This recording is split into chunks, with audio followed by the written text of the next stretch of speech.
walk through the valley of the shadow of hell, you will realize that there is something ahead. Something that lurks behind the dark veil. A veil that is beyond our own comprehension. Beyond the void.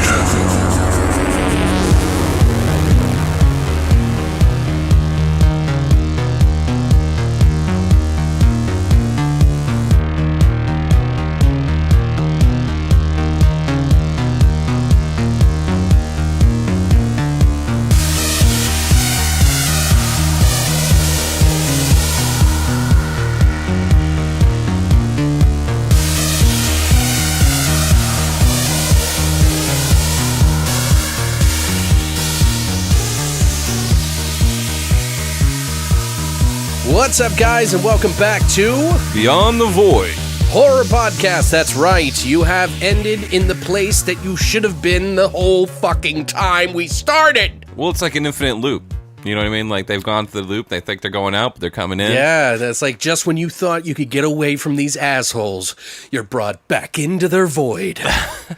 Sucked in like a fucking... No, I'm just kidding. All right. Getting all passionate about that shit. But yeah, guys, we got a really great show for you this week. We're going to be doing a special podcast. We say that every week, but they're all special. They're like snowflakes. Like, it's like the Johnny Carson show. We have a really good show for you tonight. Yeah, a really big show. We got a really great show for you this week. Today, we're going to be talking about two movies. The original Blob from 1958 and the one 30 years later, The Blob, 1988, one of the most impressive special effects movies that have ever been made. Oh yeah, right up there with the Thing and The Fly. Oh right. Yeah. Also, we are going to be doing something with our friends, the Graveplot podcast. If you guys have never heard of them, you should check them out. Give them some love. I put a link to their web address below, and you probably see me pump their profiles like crazy this week. So be sure to check them out and add them. Also, our bad. We fucked up. Yeah, we're sorry, guys. Literally, I'll explain the situation here. Tell us. So last week when we recorded for the episode, we said that we were going to be doing the contest this week, but we had forgotten that we were going to be doing a episode with the Graveplot podcast that we've been planning for several weeks. And I'm all over the place, so I want to say we are sorry. It's all the Sambuca we've been drinking. Literally today, we rushed out to get a C&Say. Patrick went to the fucking thing before he came over to get a C&Say. And we're talking about that we're going to be doing the Graveplots segment with the Graveplot podcast for Graveplotception. And we were like, wait, oh yeah, we're supposed to do the Graveplots of the contest winner.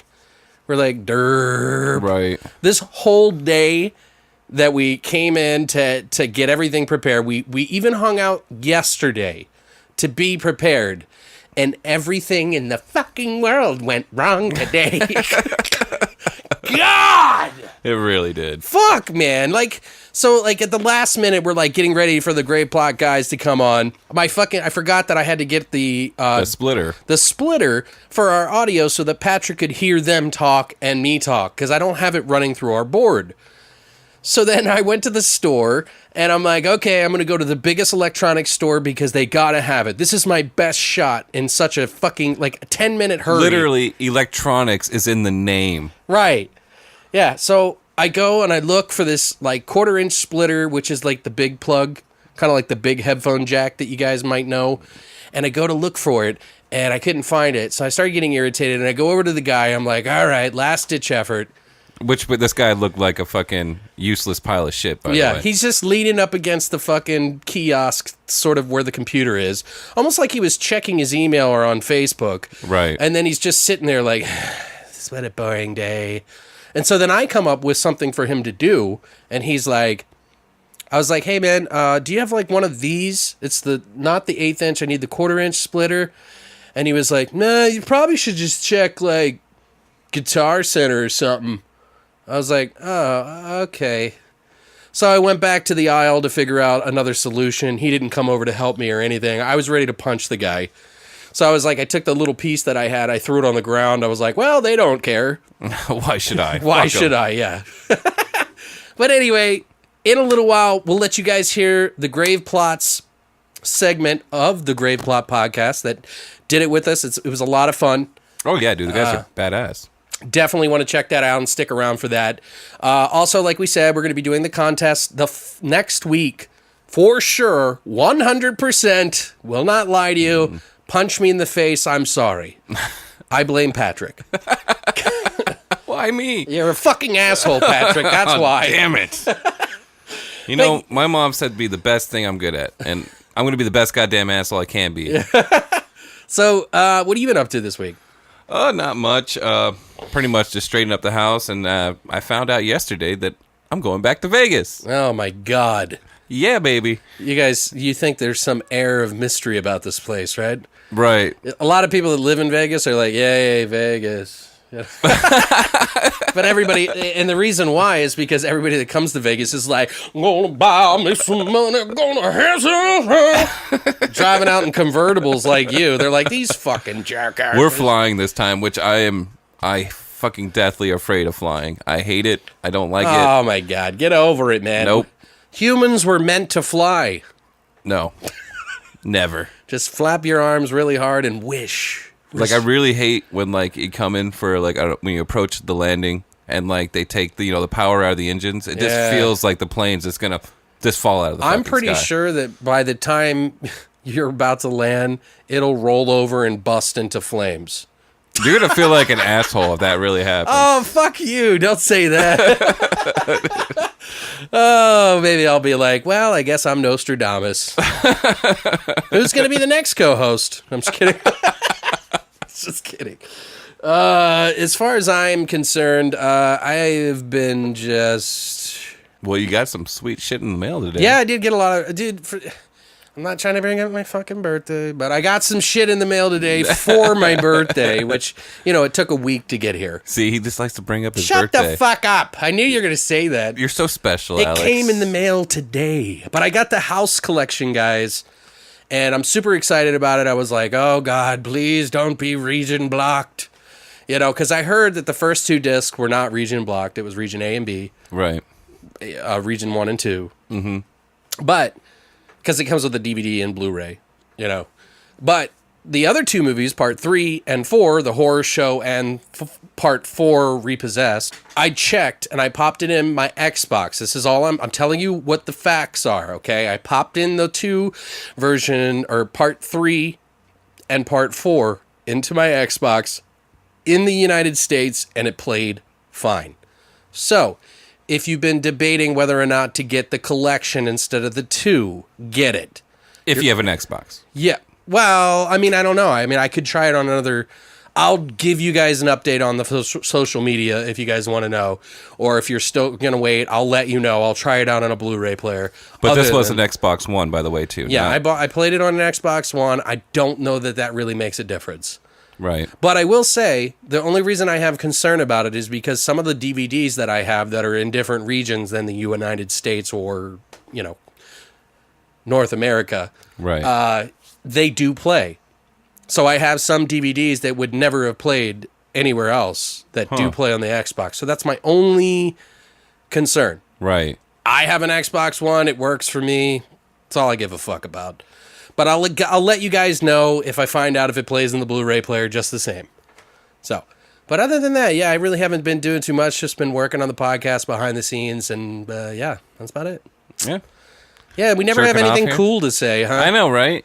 It's just like, oh yeah, cool. Why do you guys even talk about your stupid life? It's pretty fucking boring. Why don't you just fucking get on with the news? All right. All right. Well, I guess I think it's that time. Horror shots.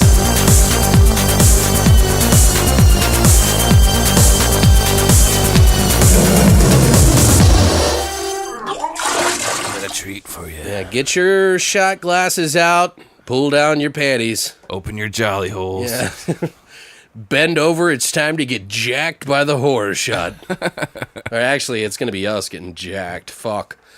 So, since we're going to be talking about the Blob, the original and the remake that we love, we decided that we were going to do some sort of combination. Now, originally, just to be honest with you guys, we had planned to do Jell-O shots. That didn't happen. Yeah, I didn't leave here yesterday till late, so Yeah. It's like I was gonna make them, but Patrick is to blame for everything. Yeah, I will take blame for this one, guys. But I really did have a cool idea. I was gonna get a Jell-O mold. I kid. I don't really care. Yeah, okay. Well, we're creative individuals. We found a way to make a blob shot. I don't know the name that we're necessarily going to call it. Maybe we're just going to call it a chunky blob or blood red blob. What about blobbity blob? Blabbly blab blab blab. Sounds like we're not interested. Blobbity blob. Yeah, it's a shot. It's kind of blobbly blob. No, we're gonna call it what? A muddy blob, a bloody blob. What about bloody blob? Bloody blob. Bloody blob. All right, let's do it.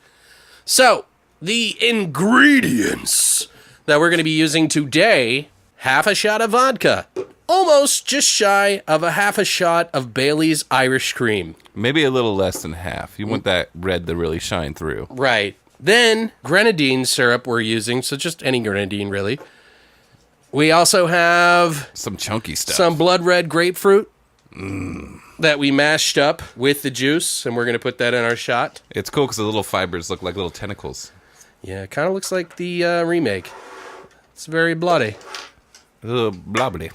So what we're going to do is we're going to go ahead and take a heap of helping, or just a little bit of... No, give me a heaping. You want a heaping? I want a heaping helping of that. You're going to gag on this shit, dude, and puke. I hope. I wanted to attack me like a blob, dude. All right, guys. So what I'm doing is I'm putting in some of the mashed up grapefruit into the shot cup first. Let me see how much you put in mine. It's the same. Give me... Yeah, that's more like it. There you go.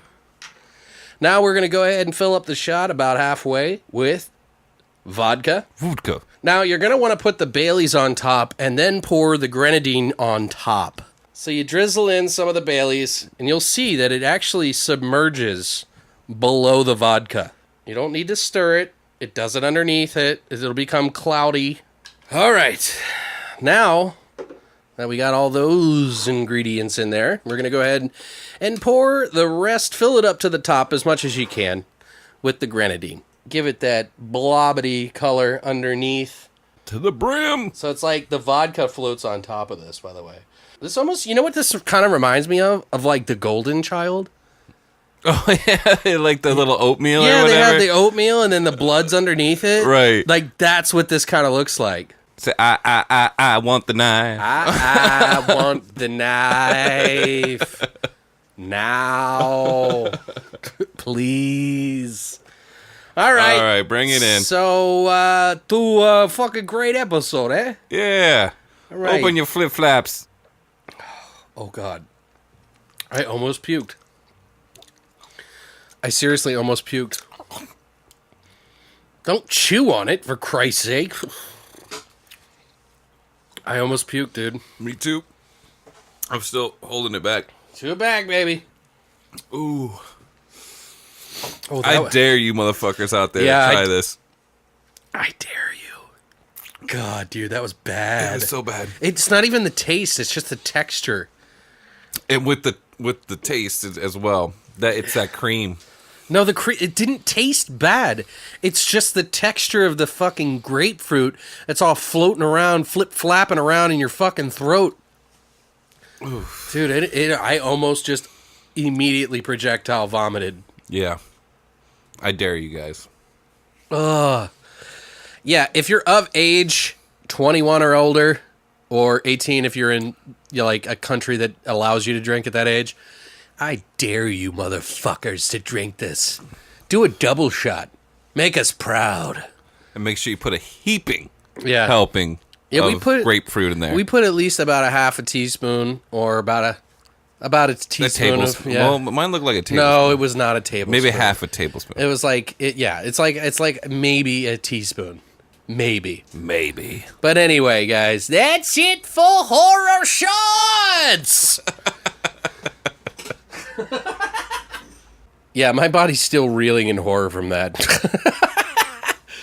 I still got some stuck underneath my tongue. I don't know why you even try to chew it, dude. You and Mike, dude. Like, what the fuck is wrong with you? I don't know. Mike would take the most disgusting shit and swish it around his mouth like he's doing some fine Chianti. Like, what the fuck are you doing? You gotta taste the tannins. You know? Yeah, what I mean? no, you're supposed to swallow it so you don't puke. Hey, that just makes good radio, though. Oh, if we do, God, right? dude, that was bad. I know. That was really fucking bad. I say this about every shot. Well, no, not every shot, but every bad shot. I'd rather do it the 13th shot again. Yeah. Oh, God, it just makes me want to puke thinking about it. Yeah. Well, what the fuck is that behind you? Holy shit! What the fuck? It's the news! Here is the fucking news!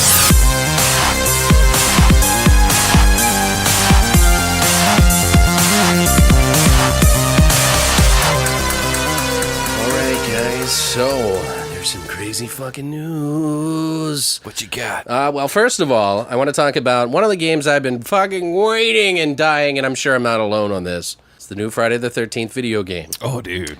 Recently, not too long ago, they revealed sort of like a mask of one of the Jason characters that you could get as a higher level tier on the Kickstarter, and if you were a part of the backer kit program, which is what I joined it on, Yeah.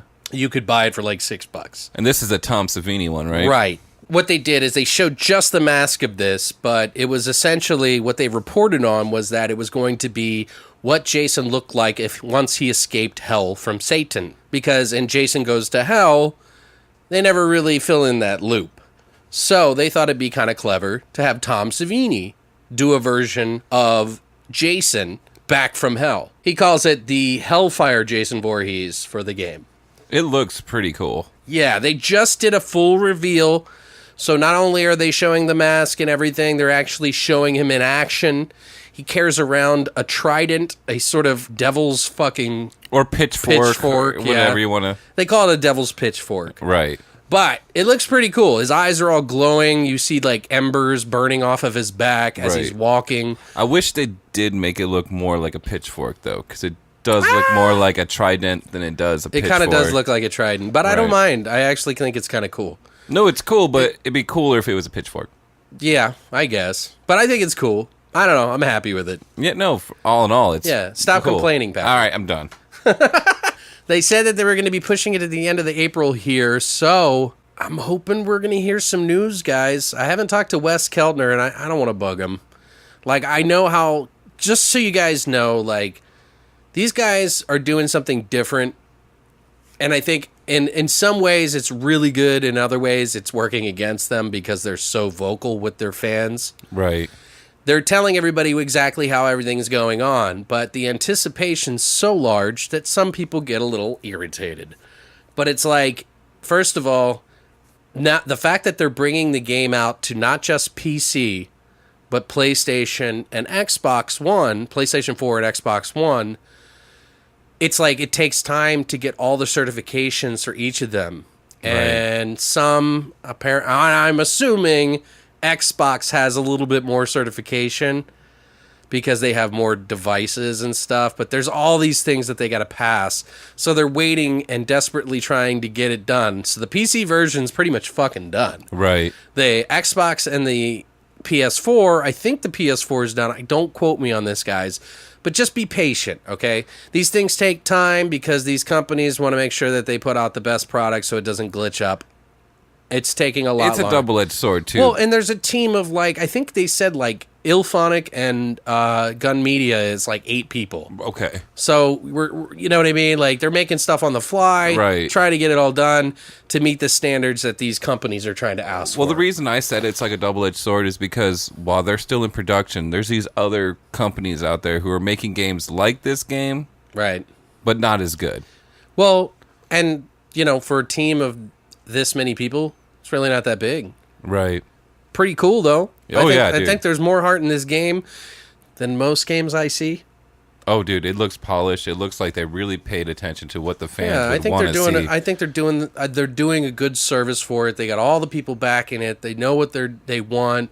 Wes is a super fucking seems like a very genuine guy. Very cool. So, guys, be patient. It's coming. Hopefully, by the end of this month, we'll hear something new.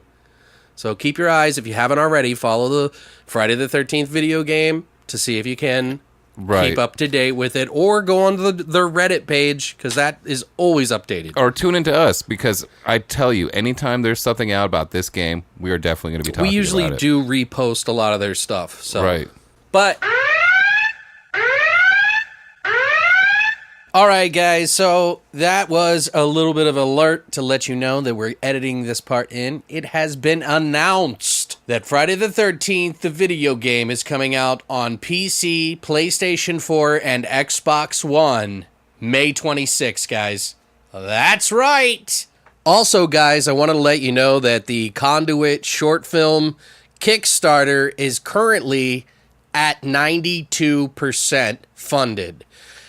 Any extra help that you guys can give, the link is down below, or you can look up the Conduit 2.0 on Kickstarter to find it and help support it. There's a lot of really great perks that you can join in on, t-shirts, like even figurines from the actual like creatures that they're going to be in this film. Very close to getting funded, and there's only a few days left, so get on that. If you got $1, $5, $100, whatever you want to support goes a long way to help it out. So I just wanted to add this in. We now bring you back to your regular scheduled idiots. On with the news! So apparently Jeepers Creepers 3 might be a prequel of sorts. They're not really sure. I'm getting tired of that, by the way. Well, you got to understand the history of this. They were going to do Jeepers Creepers 3 Cathedral, is what the original title was supposed to be called, but that was 12 fucking years ago. Oh, wow. That long ago? So, yeah. So Dude, it's, we're fucking well, old. they've been trying to get it out. You know what I mean? Like, Yeah. plus there's all this fucking controversy around the movie. I'm not saying that I'm for it or not. I'm just reporting the news, guys. And I am interested. Whether just because you're interested doesn't mean you support baby rape, okay? Yeah, like, I don't support raping babies. Maybe punching babies a little bit. Oh, God! But definitely not raping babies. Jesus Christ. There are some tweets. Twitter user Stan Shaw. There's been some information kind of circulating around that one of the stars, Stan Shaw, sent out to a fan. Somebody must have asked about, is this the cathedral or something like that? And it looks kind of sharp, but like how he responded, he says, no! Cathedral is non-existence. That's material more than 12 years ago. It has nothing to do with 3. Oh, he's being a little short, is he? Different film, different title, and then somebody's status. Further evidence comes from Jeepers Creepers 2 star Maria Delfino, who responded to one of the fans with the following. The fan said, Jeepers Creepers 3 is now filming in Louisiana, but it's sad to see you're not in the film. And Maria said, thanks, Kyle. It's a prequel to Jeepers Creepers 2, so it doesn't make sense for my character to be in it timeline-wise. But the film will be just as great. Lastly, apparently the Bloody Disgusting reader shared a conversation he had directly with Dalton Smith, who plays the Creeper's double. Dalton stressed that this film is in fact a prequel that plays between the first 2 films. So that's interesting. Oh, so it's in between the 2 films? Yeah. Wow. Because isn't it like every 28 years or something like that? I thought it was some kind of timeline. So it kind of makes me wonder if this is going to be any good. You think it might just be like... It might be, well, like, it just reminds me of like a Bloodlines, Hellraiser Bloodlines, where they tried to like fill in all this story. You know what I mean? I don't want to trash too hard on Bloodlines because I did enjoy it a little bit. I'm just saying it's not it is Hellraiser. It has its moments, Right. but for the most part, it's a large chunk of poop right in the middle. We really need It's good information. Right. If you're a fan of Hellraiser, you're gonna love it, but it's not their favorite movie. Yeah.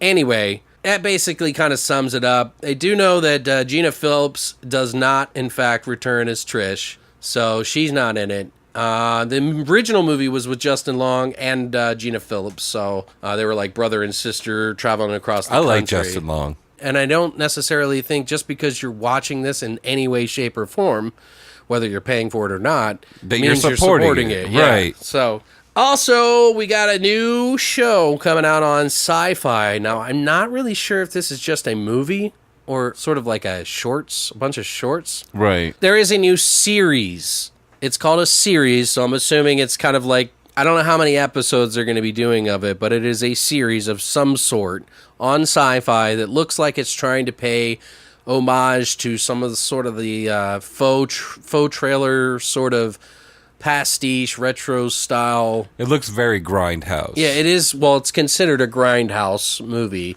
or series or whatever, but they're paying a lot of homage. They've been pumping out like a bunch of fucking teasers from different clips from the movie, and they look kind of cool. Oh, they got me amped up. There's dude. some funny shit in it too. And that music, dude. Oh. But Blood Drive on June 14th, they got a huge batch of teasers that you guys want to check out. And if you want to check them out, check out the link below. See what you think. They're all listed in there so you can just like pop through them. Blood Drive stars Alan Rickson, Thomas Dominique, Christina Ochoa, Marma Corlett, and Colin Cunningham. It's a series the Universal Cable Productions and executive producer John Flavin, Underworld Awakening, David Straighten, Bates Motel, and Frederick Malmberg. Malmberg! Jesus Christ, can't say shit. From Let Me In, along with producer Mark Wheeler, The Becoming.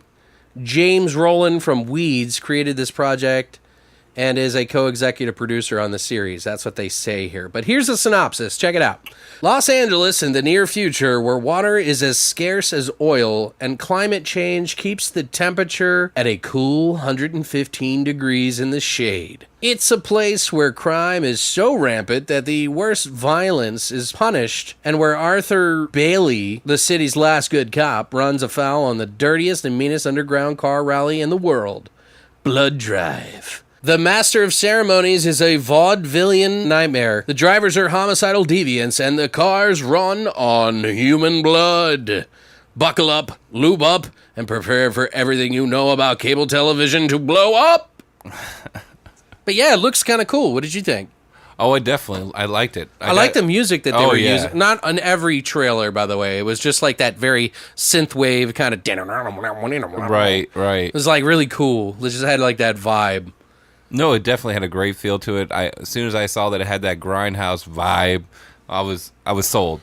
Right. Anything that stuck out to you? I really liked the part where it was kind of like they show one of these clips and it's very Beaver-esque. When I say Beaver-esque, I mean like Leave It to Beaver, very 40s, 50s. Dude. Yeah. Honey, would you please put the baby in the garbage disposal? Yeah, and then all the teeth in the disposal. Yeah, I was like, crazy. What the fuck? There's a couple other funny things. Oh, yeah. There. It's a very dark humored, like very dark series, it looks like. And it's just, you know, it's playing off a few tropes, you know, like that whole Astron 6 sort of style. And that's okay, as long as they are unique enough with their own storytelling that they can do that. Yeah, apparently the music that they're using in it is from Michael Gott, Gatt. He's done a few things like Mower Minions, Air Jaws, High-Low 40, but I guess, I don't know, it's weird.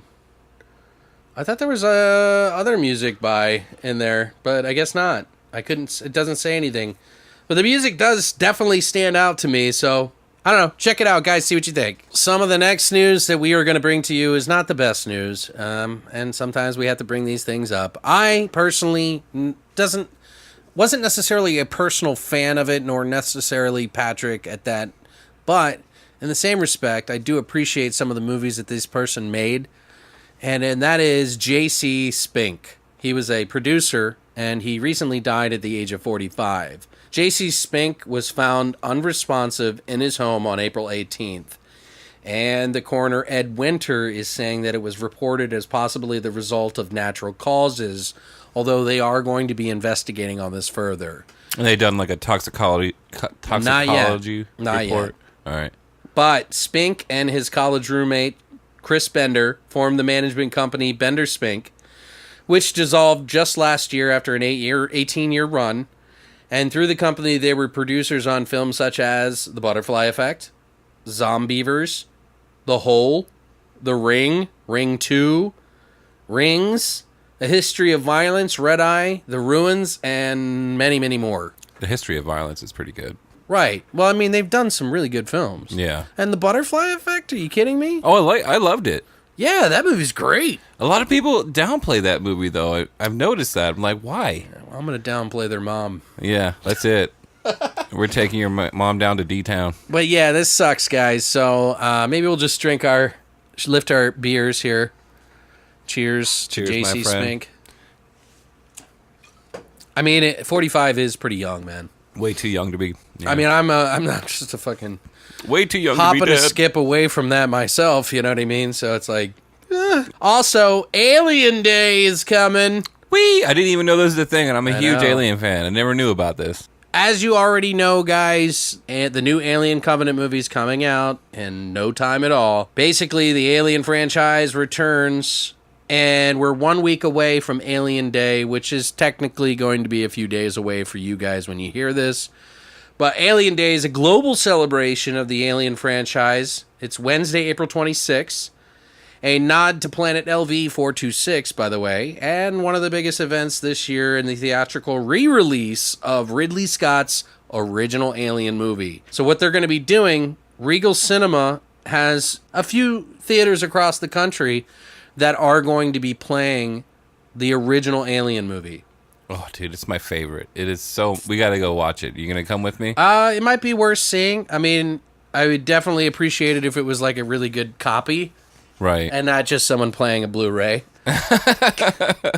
No offense to anybody. But yeah, definitely would want to see that. But anyway, the screening of the film on Wednesday night and attendees will receive a one-of-a-kind, exclusive, commemorative ticket. So, I don't know what that means, but in addition, they're going to show exclusive Alien Covenant content at the screenings. So you'll be able to see a little bit more of a peek. I don't know if I want to see that, to be quite honest with you. If you know, it doesn't bother me. If you guys want to check it out, there's a link below through Regal, and you'll find full theater listings on the newly launched Alien Universe website if you want to check out there too. But keep your eyes out for that and check out the links below. But yeah, I'm excited. I wouldn't mind seeing it. There's only one Regal theater here in Arizona. Oh, really? Where's it at? Well, that's close to us anyway. Also, guys, we do have a Lionsgate Vestron Blu-ray series announcement. They've just released the name of their next Vestron series, and that is The Unholy, which if I have seen it, it has been so long that I can't remember it. Same. Yeah, I'm lost. I think I may have seen it, and I don't remember if there was a picture of this girl in the front with her eye glowing. Right. June 27th, and it includes the original ending. So they're going to have that, plus a bunch of extra features, nothing too stand out. But to have the original ending for this movie apparently is a big deal for a lot of people, so we're just letting you know. I love you. Also, Laurie Brewster, Scotland's House of Horror, Hex Media, just made the new special edition of their award chiller, Lord of Tears. There has been some buzz in the festivals about this movie, and they're offering it for free. For freezy? To watch and download for free. No way. Yeah, dude. You're lying. Lord of Tears, this is a synopsis, by the way, tells the story of James Findlay, a school teacher tortured by a childhood memories of a strange and unsettling entity, a long-limbed figure in a Victorian tailsuit with the head of an owl. Now, I remember seeing trailers for this, but now my interest is piqued because they're offering it for free. Because why the fuck not? I'm going to check it out, guys. And why the fuck not? It's free. If you guys get a chance and you want to check out a free movie, why the fuck not? The links are below. All you got to do is just go to our YouTube or our SoundCloud, find the links there. Or you can go to longlivethevoid.com to check out our horror shots or any of the links that we're talking about right now. Put a bow on that shit, dude. Yeah, bitch. Wrap it up, dog. That's it for the news.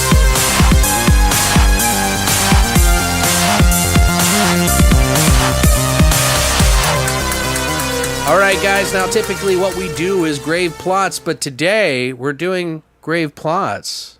With grave plots. With a twist. That's right, we're bringing you those sons of bitches from the Grave Plot Podcast. They tried to steal our name. We held them to it and challenged them to a grave plots off. Grave plotception. We're going to listen to that right now, guys, so check it out.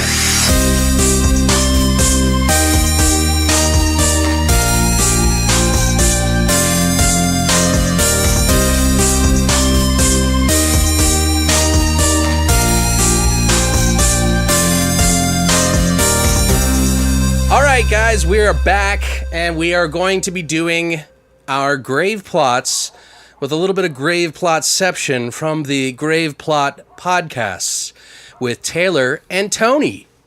Hi, guys, welcome. Hey. What's up, guys? Hello. So, Thanks for having us. yeah, thank you for coming It's an honor on. for you to have us on the show. I'm glad you didn't sue us. Like some other fucking We had asshole. to change your name once, so we figured, we'll just give you a leeway this time. Well, you know what's funny? And like, I don't know if I explained this to you before. I forget which one of you I was talking to on Twitter when we first met. I was like, I remember seeing your name, but I never really paid attention. Like, I was just like, I think I added you, or I don't even remember. Oh, thanks. My buddy was like, hey, you should do this. This is like an idea that you should do. I was like, cool, yeah, that's a really good idea. Why don't we like do that? And then I said, what do you want to call it? Since you made it up, you come up with the name. And he said, how about Grave Plots? And I was like, yeah, that sounds like a good idea. And then come to find out these assholes made a fucking podcast. No, I'm just kidding. How dare they? That was like our first name, too. Like, we didn't even Think about it? We didn't toss ideas around. That was just like, what do we call the show? Grave Plot Podcast? All right, that's a winner. Yeah, it's a really good idea. Yeah, it's too bad we catchy. already trademarked it. Zing. Well, yeah, we figured rather than do you, we just absorb your show. We just wanted to show the camaraderie. Brave shots at the beginning. There you go. Have you done that yet? You should totally do it. Make fun of us. But yeah, no, I'm really glad you guys are coming on. I'm so glad we finally did this.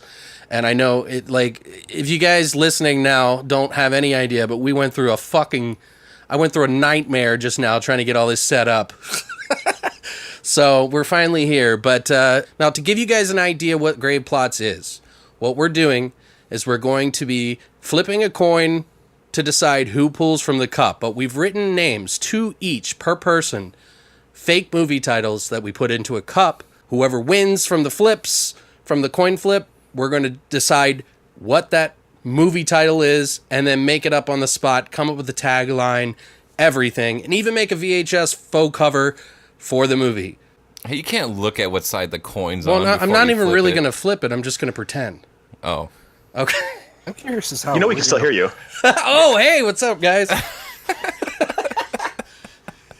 How the fuck are we supposed to pull these things anyway? What do you mean? Oh, we're going to do it. They're going to pull them by proxy. Yes, we're going to do it for you. So we'll get the credit for it, I see. Absolutely. All right, so Taylor and I are going to flip to see who wins. You're going to call it, Taylor, since you're not here.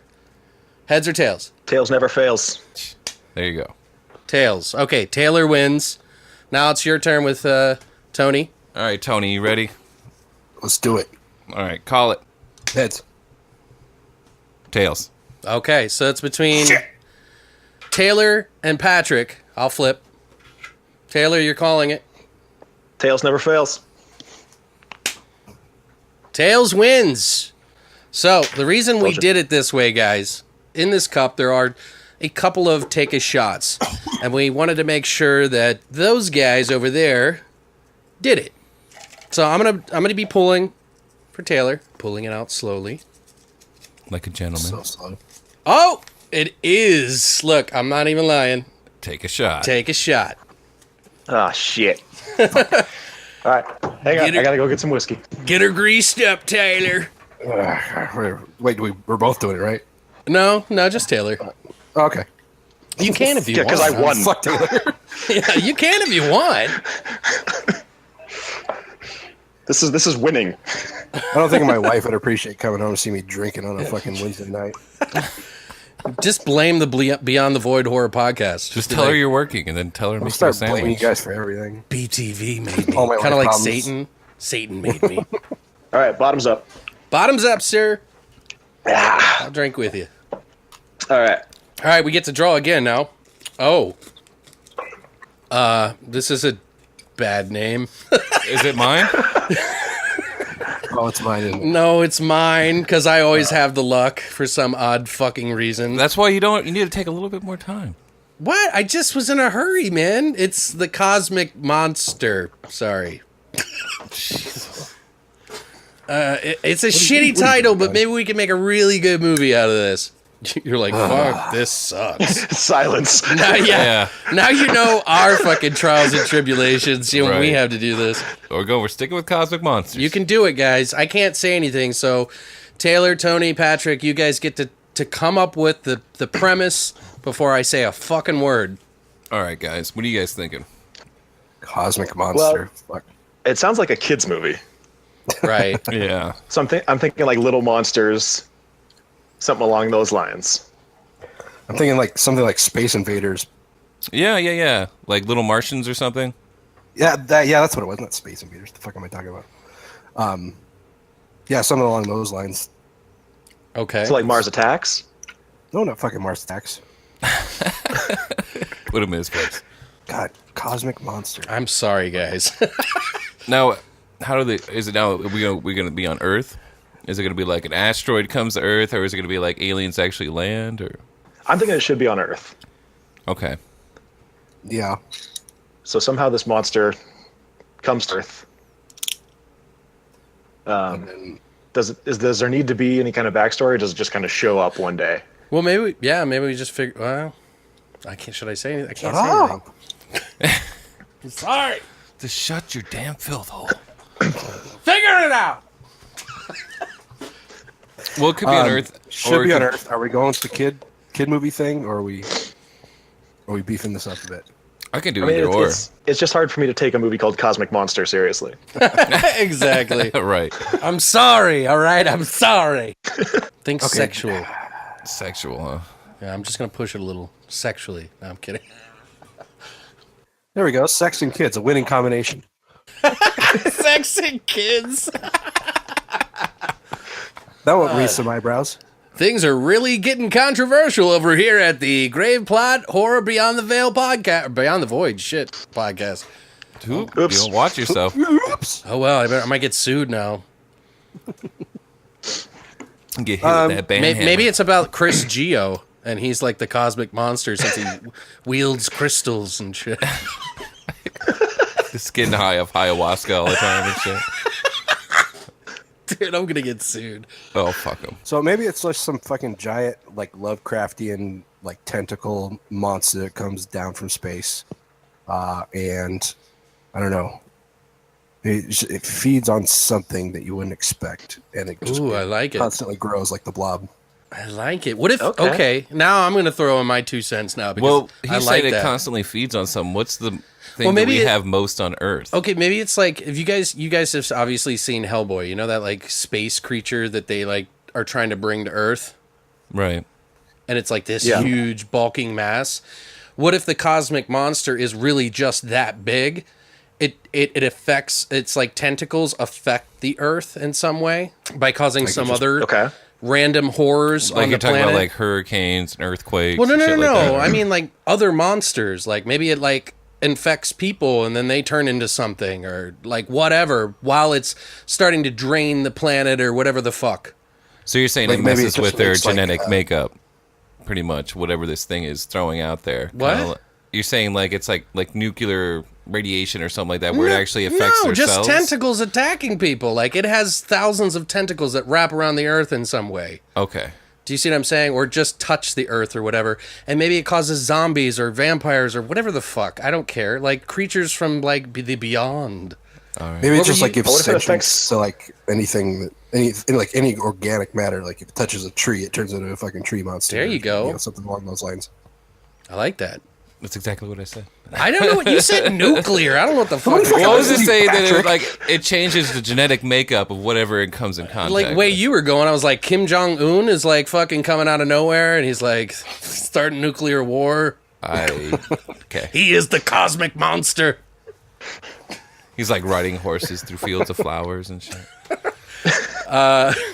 Yeah, I don't. Yeah, I mean, Well, I I'm like hearing that. this is a Donald Trump like propaganda film. Is what this is. This is where it will end up. I like it though. I think that's kind of cool because it adds like another element, like another layer. Maybe he's still Yeah. stuck in like his plane of existence, and that like him holding on to the Earth is trying to he's trying to pull himself out of this void or whatever. Or is that no good? I mean, we don't have to base this around science because technically the Earth rotates if it's grabbing onto the planet, all kinds of shit would happen. Right. You know what I mean? Science. Yeah, fuck science. It's not real. Didn't we Only ban God it? is real. Didn't we ban it? That's fake news, man. Okay, so you guys, come on. Throw it at me. Okay, so we doing the tree monster thing? So the tree monster thing, that's a good one. Okay, so any organic matter? I think organic matter, if it's like I said, I mean, just tree as an example, but if it's like I don't know if it's So you couldn't like a bug. you couldn't go outside Pretty much no. because you got fucking grass monsters grabbing your toes. Palm tree monsters. Maybe it's maybe the creature itself like is unable to move. Like maybe it's just hunkered down in the woods somewhere, and it has to send out its like minions to do its bidding. It's seedlings. Yeah, Kind of like. but let's work on some protagonists, huh? Yeah, it's a good idea. So what's different that hasn't been done? Try to be unique. So maybe this is something I'm just thinking about. Maybe like something with like scientists who are like studying the Hydro Collider. Maybe they open the portal in the first place for this monster to come through. And maybe one of the lead scientists is like one of the first to get exposed to this. Okay, maybe that's a side plot, like the origin of it. Right. But maybe they're not the antagonists, or no, the protagonists. What is the age bracket that we're looking at? Young, middle-aged, or elderly? I think if we're gonna make a kids movie, we should obviously go with kids. But if not, then I think maybe early 20s, late teens, maybe. True. And I like sex, so I don't know. That might get awkward. Fucking is good. not with kids though. Don't tell kids. No, it doesn't. I mean, sure. Let's do kids, no sex. Clearly. No one's doing kids. Don't. Yo, God, Jesus. Help me, Jesus. Jeez. Okay, so nobody's doing kids, but we are going to be. I don't even know what the word I'm going to use now. Like, we're going to be. The story will revolve around several children. Okay, so we're doing Stranger Things. Yeah, right. That's what I was thinking. We can't do Stranger Things. We got to stay away from that. Maybe we shouldn't let's do make kids. it like mid-20s then. There you go.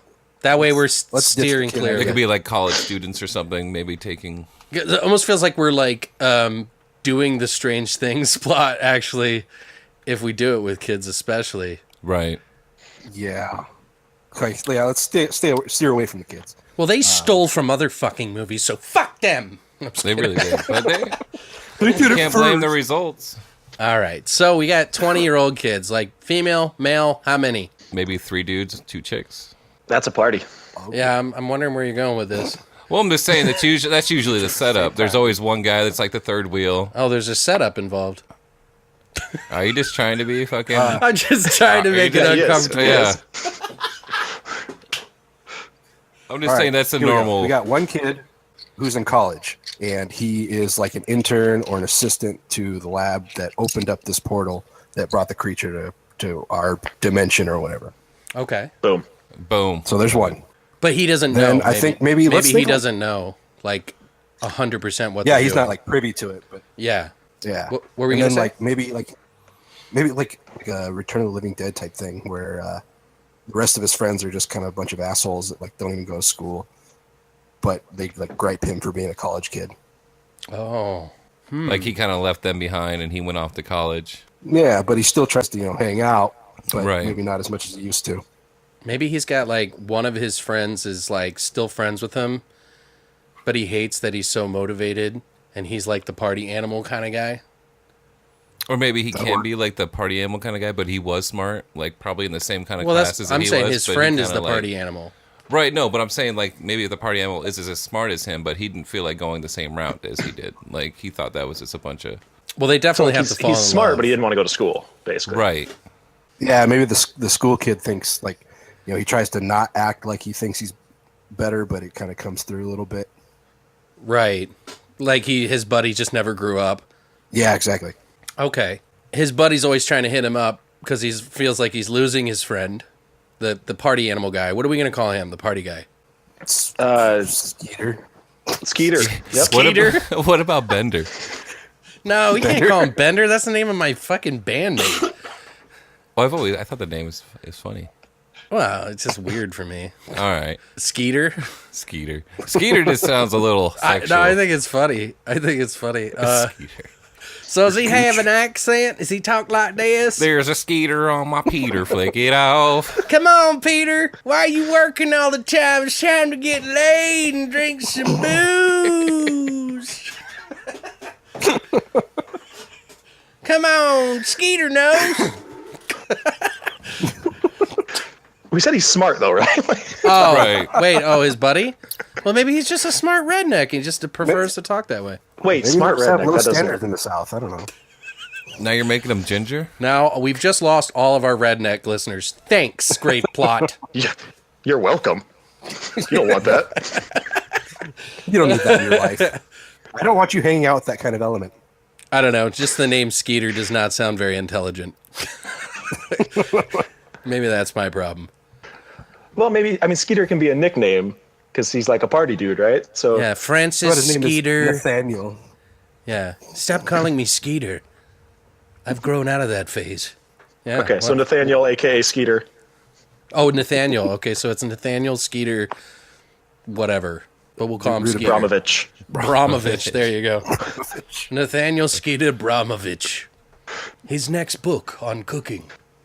I don't know. This is coming apart. I don't know. I'm trying out so everything I strong. can. We're getting too tied up in those small details It's here. all right. Yeah, It's yeah. all right. Just gotta go with the flow. All right. So what's the other guy's name? The Which one's intern. which? I've lost track. So Skeeter is yeah, the the buddy intern. that's the party animal, Okay. and the other guy is, yeah, I don't know what his name is. Marvin. Marvin. Marvin. That's like one step off Melvin. How about Marvin Roberts? There you go. And we go. Nathaniel Skeeter Brokovich. What did you call him? Abramovich. Bravovich. Bravovich. Oh, fuck his last name. Skeeter.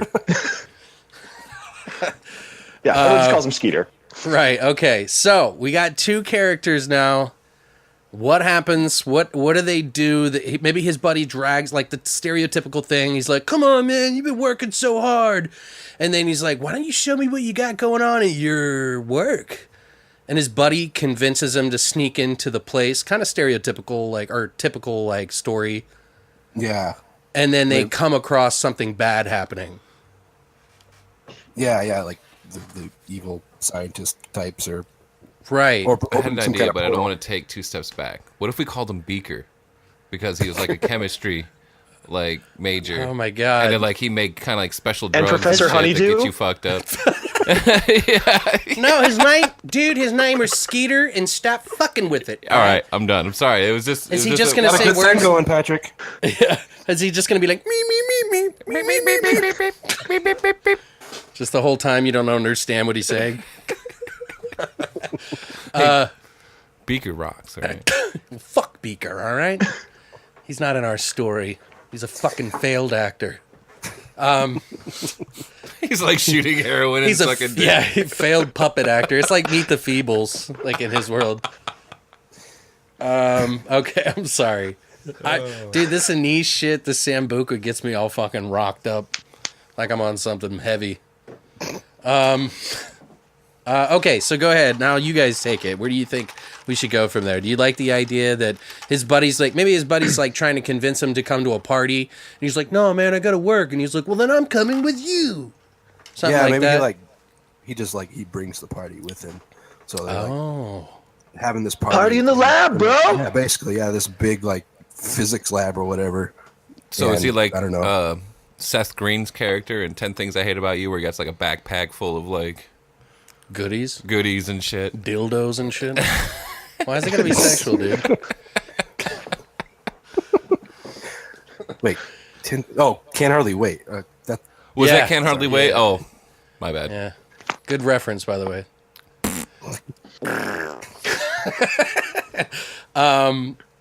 Okay, so does he? So you say he brings people with him?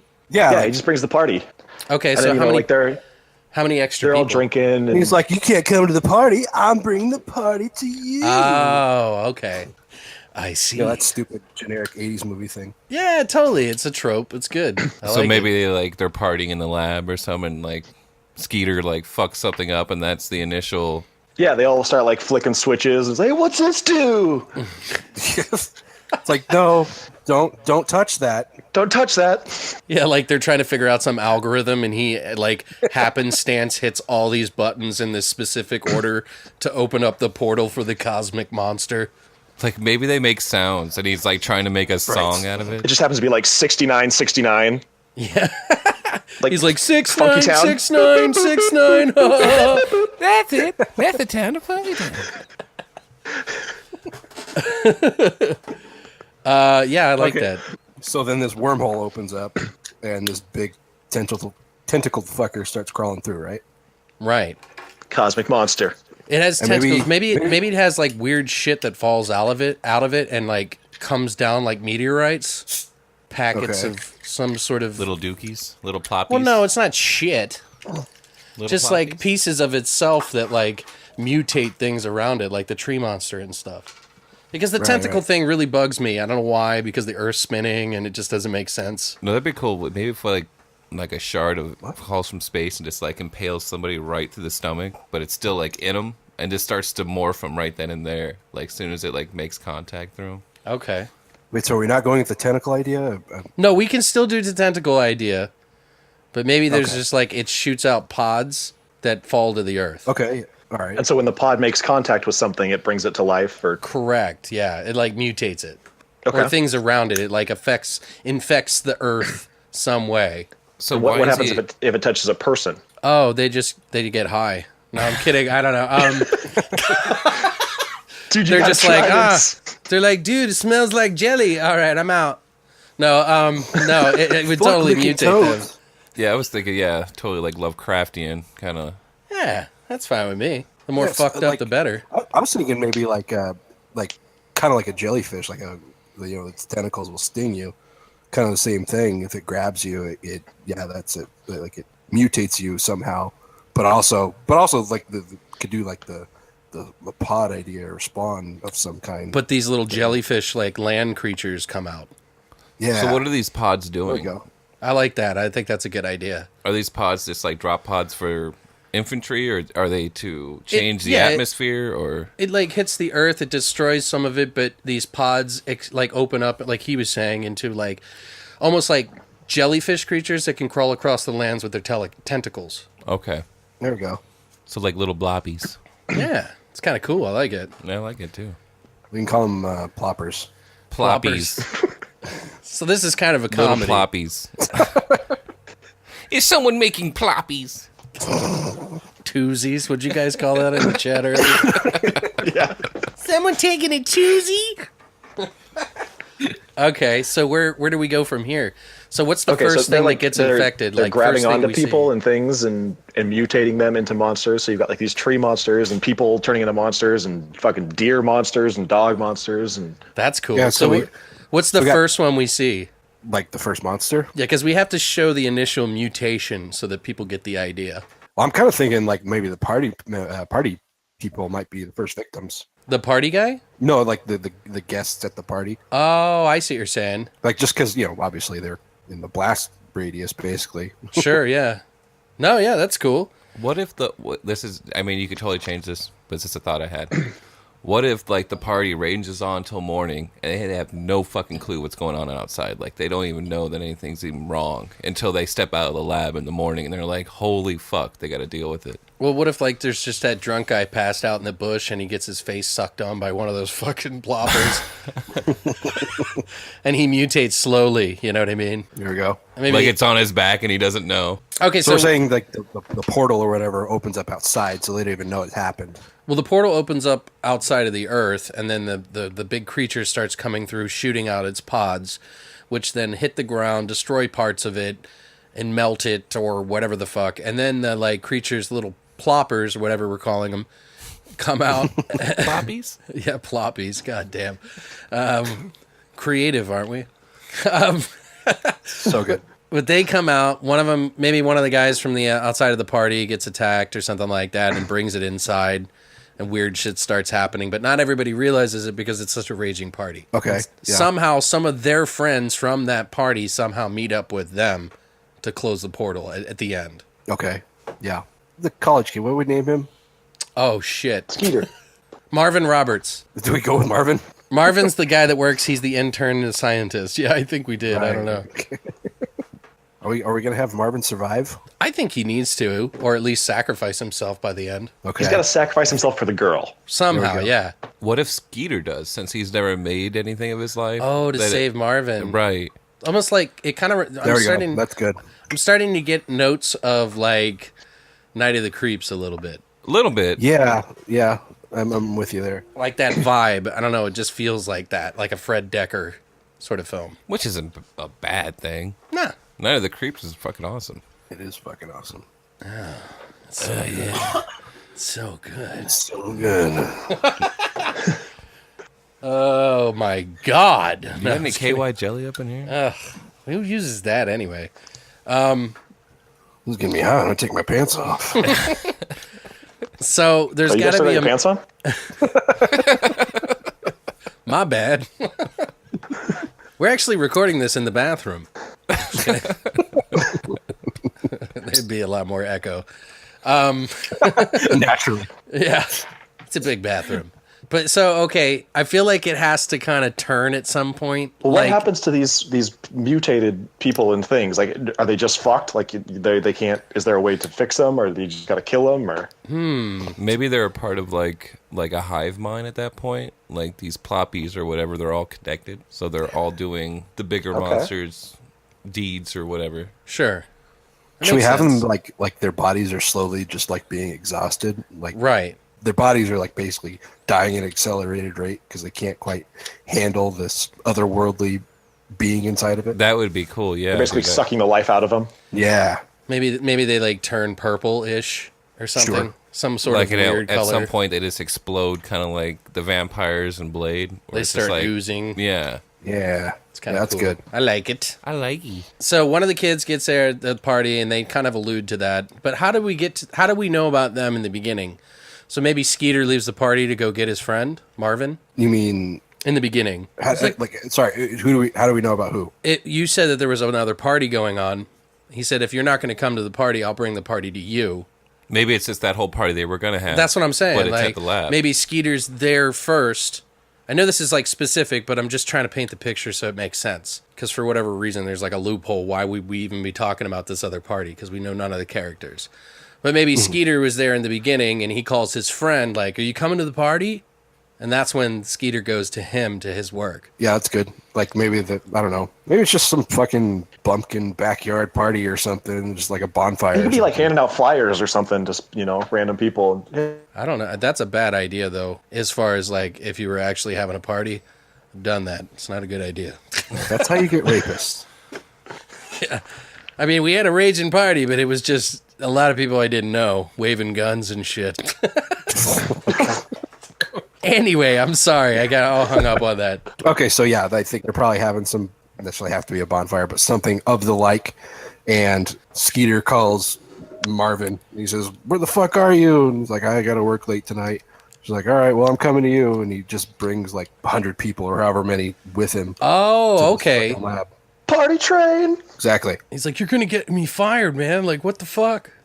Yeah. But he pushes through anyway, and everybody's drinking inside for some odd reason. Where else would you want to party but some fucking science lab? And it Right. would have to be like one of those epic, party scenes that you see in like the teenager kind of party movies where it's just like There you go. ridiculous amounts of shit happening, like foam and fucking bouncy castle. People no, are maybe having- not bouncy castle, but you know where I'm going, where it's just like just crazy shit that's kicking off. People are like having sex in the animal experiment room and shit. Like, And it's Drinking gonna out of be like beakers and there's like half rat, half man, like in there or something. And they're like feeding him cheese while she's getting railed from behind. I'm sorry, I don't know what I'm going with that. people are making bongs out of test tubes and shit. Hey, that's a really good idea, actually. I don't know how they would do it, but somehow, just because it's a movie. Science. They Yeah. are scientists. Yeah, they're in a science center, for Christ's sake. They can figure it out. All this shit happens, and somebody pushes the magic combination of buttons that open up. Seed podlings come down. The pods smash into the earth, kind of burn some of it and destroy it, and kind of infect it in some weird sludgy shit. The ploppers come out, attack some people, start grabbing people. It's kind of hectic, and then it just goes back to the party. Yeah, almost like they don't even know what's going on, maybe, or maybe like people go outside to take a piss or fuck or whatever, and they just like kind of get snatched up.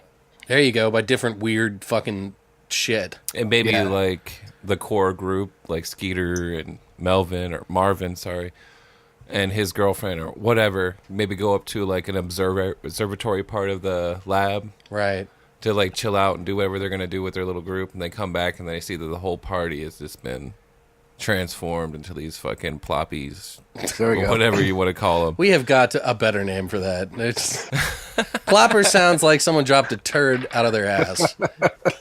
Maybe that's exactly what it was. Maybe you're right. Maybe you're right. Yeah, because they're kids, right? They could go to the observatory and like look through the telescope, and then all of a sudden they see the giant fucking monster. Yeah, dude, I didn't even think about that, but brilliant. Right, like they see the tentacles waving in front of the moon and shit. There you go. Maybe we just call the little things. Maybe we just call them jellyfish or like squids or something, just because that's what they look like. But maybe not squids. Maybe like something close, like squims or. Maybe they're like sperm skeets. looking, because I picture them white anyway. Did you say skeets? Skeet. Oh Yeah. my god. Skeets. Okay, so I want to see like stuff get affected though, and I don't necessarily think it should be all living matter. Maybe these things have like, I don't know, they can take on anything. Maybe they can turn cars. Maybe they can turn like whole buildings. I don't know. It starts to come to life. Just any kind of matter. I'm just throwing shit out there. It doesn't have to stick.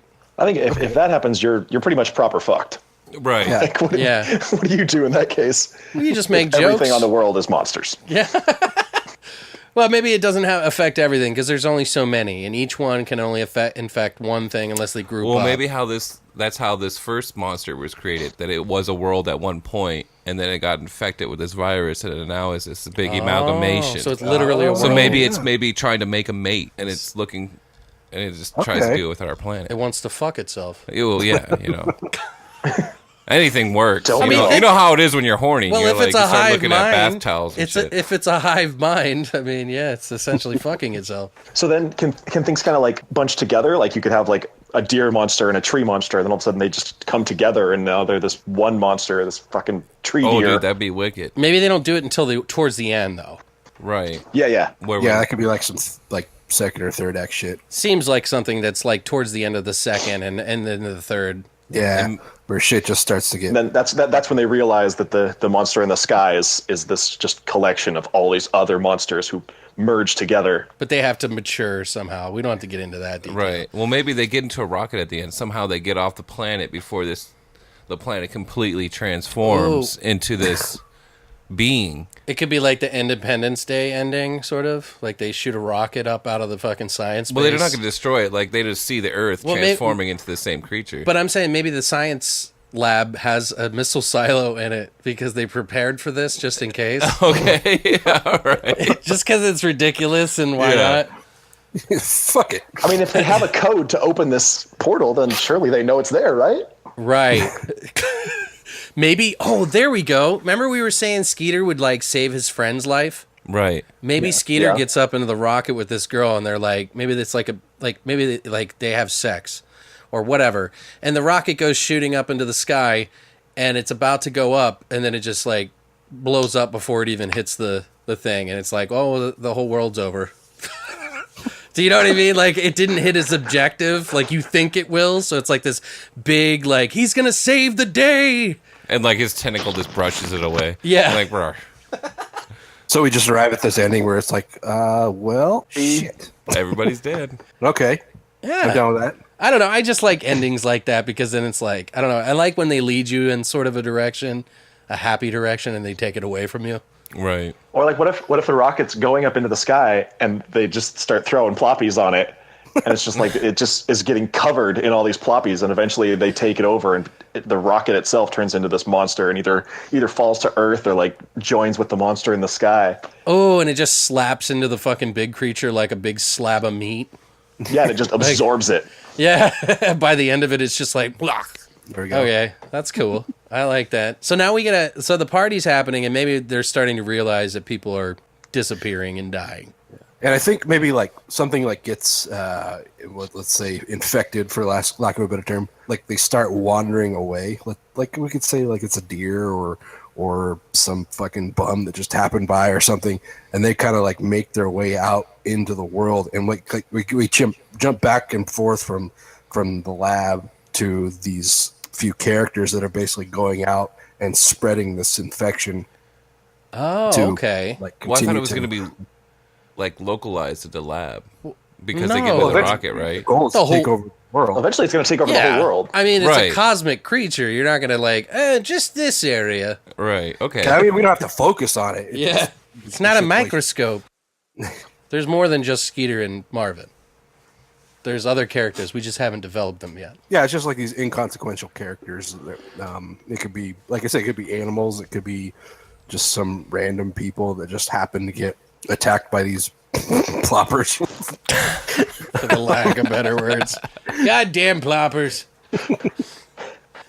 I like that. Maybe one of them's like doesn't get infected as quick as other people. Somehow he's got some sort of immunity to them in a way. So it's like a slow process as he's spreading it further. Yeah, maybe like, I don't know, maybe some old guy that has like fucking emphysema or something, and so they like it doesn't latch to him as quickly because he's sick or something. Like two people try to run away, 2 or 3 or whatever, and one of them like gets his leg, but they don't think anything of it. And as they're going on to get help from other people, like they start killing people. Like one of them changes, or, Sure, yeah. and spreading it further. But I mean, it's everywhere. Yeah, it kind of spreads like somewhat like almost like a zombie virus. Just it's it's by contact, necessarily, not necessarily like a bite. Almost like an alien biological weapon of some sort that like mutates things. Yeah, It's little seedlings. It's coming on the planet. just spunking everywhere. I like this though. I mean, where do we go from here though? We got to show a couple of death scenes. Like we got to figure out some death scenes. Well, like I said earlier, if the bodies are just slowly falling apart, or whatever it happens to have taken over, it's just slowly just becoming decrepit and falling apart. So I think like, yeah, some like good explosions or just some fucking melting scenes would be good. Okay. Yeah, definitely on that. I feel like one of the guys should like fall and like turn into a slab of whatever the fuck. The ones that are trying to escape. Sludge. Yeah. And then he like kind of like morphs under the car, like morphs or like crawls, like oozes under the car. Like, I don't know, like maybe there's like they get into a diner or something like that and start slaughtering people. And then their friends are like, dude, you just killed and maybe- everyone. and we could have some good scenes of like Taylor said, that they get to a certain point where they're so disfigured and like falling apart that they merge together. We could have some good scenes of like bodies like fusing together or being together with a fucking I don't know, Volkswagen. sure, something. Dude, I think that would be a good idea for the 3 people that get out that try to Right. escape. And like they're still cognizant so that they're arguing with each other, but they're like incapable of stopping themselves from doing things. Hilarity ensues. Right. What about like at the party while the party's still raging? This may be a little bit step back, but like some people are fucking and the guy gets infected while he's fucking this chick, and then it is somehow become just merge while they're one fucking? as they're fucking. Oh yeah, there we go. Let the shunting begin. That's awesome. That's awesome. Like their skin just kind of slowly like Like he tries to pull out and he's like, "Oh, shit." She's Right. like, get out, don't come. And he's like, I can't. And it could be a dude. I don't know. Oh man, he just had to go there. I don't. You don't know, judge. I'm not judging. I'm trying We to don't be judge. fair. I'm trying to be fair. Yeah, it's fine. Like, why does it always have to be a girl? So he's going to Browntown and something happened. Yeah. Maybe they're playing video games while he's doing it from behind, and then he's like realizes they're stuck together. Yeah, he thinks it's just like it's like getting tighter or like dried out or something, but it's really their skin's just slowly fusing together. I like that idea. I think ultimately everybody just gets infected, pretty much. So it's almost like the end of the world. It doesn't matter what they do. But it's like this noble effort. And the big hurrah is Skeeter shooting up in that fucking missile.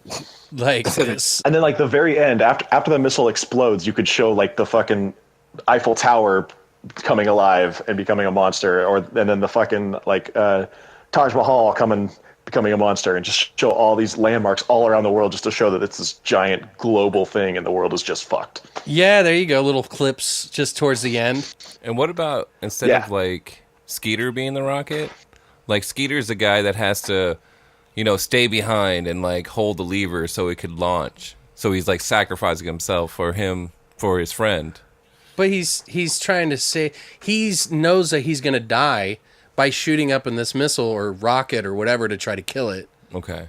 But Skeeter feels bad maybe because he was pushing the 696969 over and over and caused the portal to open up. So he's like, I'll do it, bro. Takes a bong rip, gets up there, has like some other chick comes with him that's drunk and doesn't know what's going on. Like she was already on the rocket somehow. Oh, yeah. Or maybe it's just another friend and they make out and then it turns into a fucking slab of meat and slaps against the cosmic monster.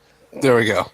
I like that. I feel like we need to do something with the tree monster though. It needs to rape somebody. Like it needs to go into the city and rape somebody. Hold on, Evil partner. Dead trope in there. This isn't Evil Little Dead. Evil Dead homage. Yeah.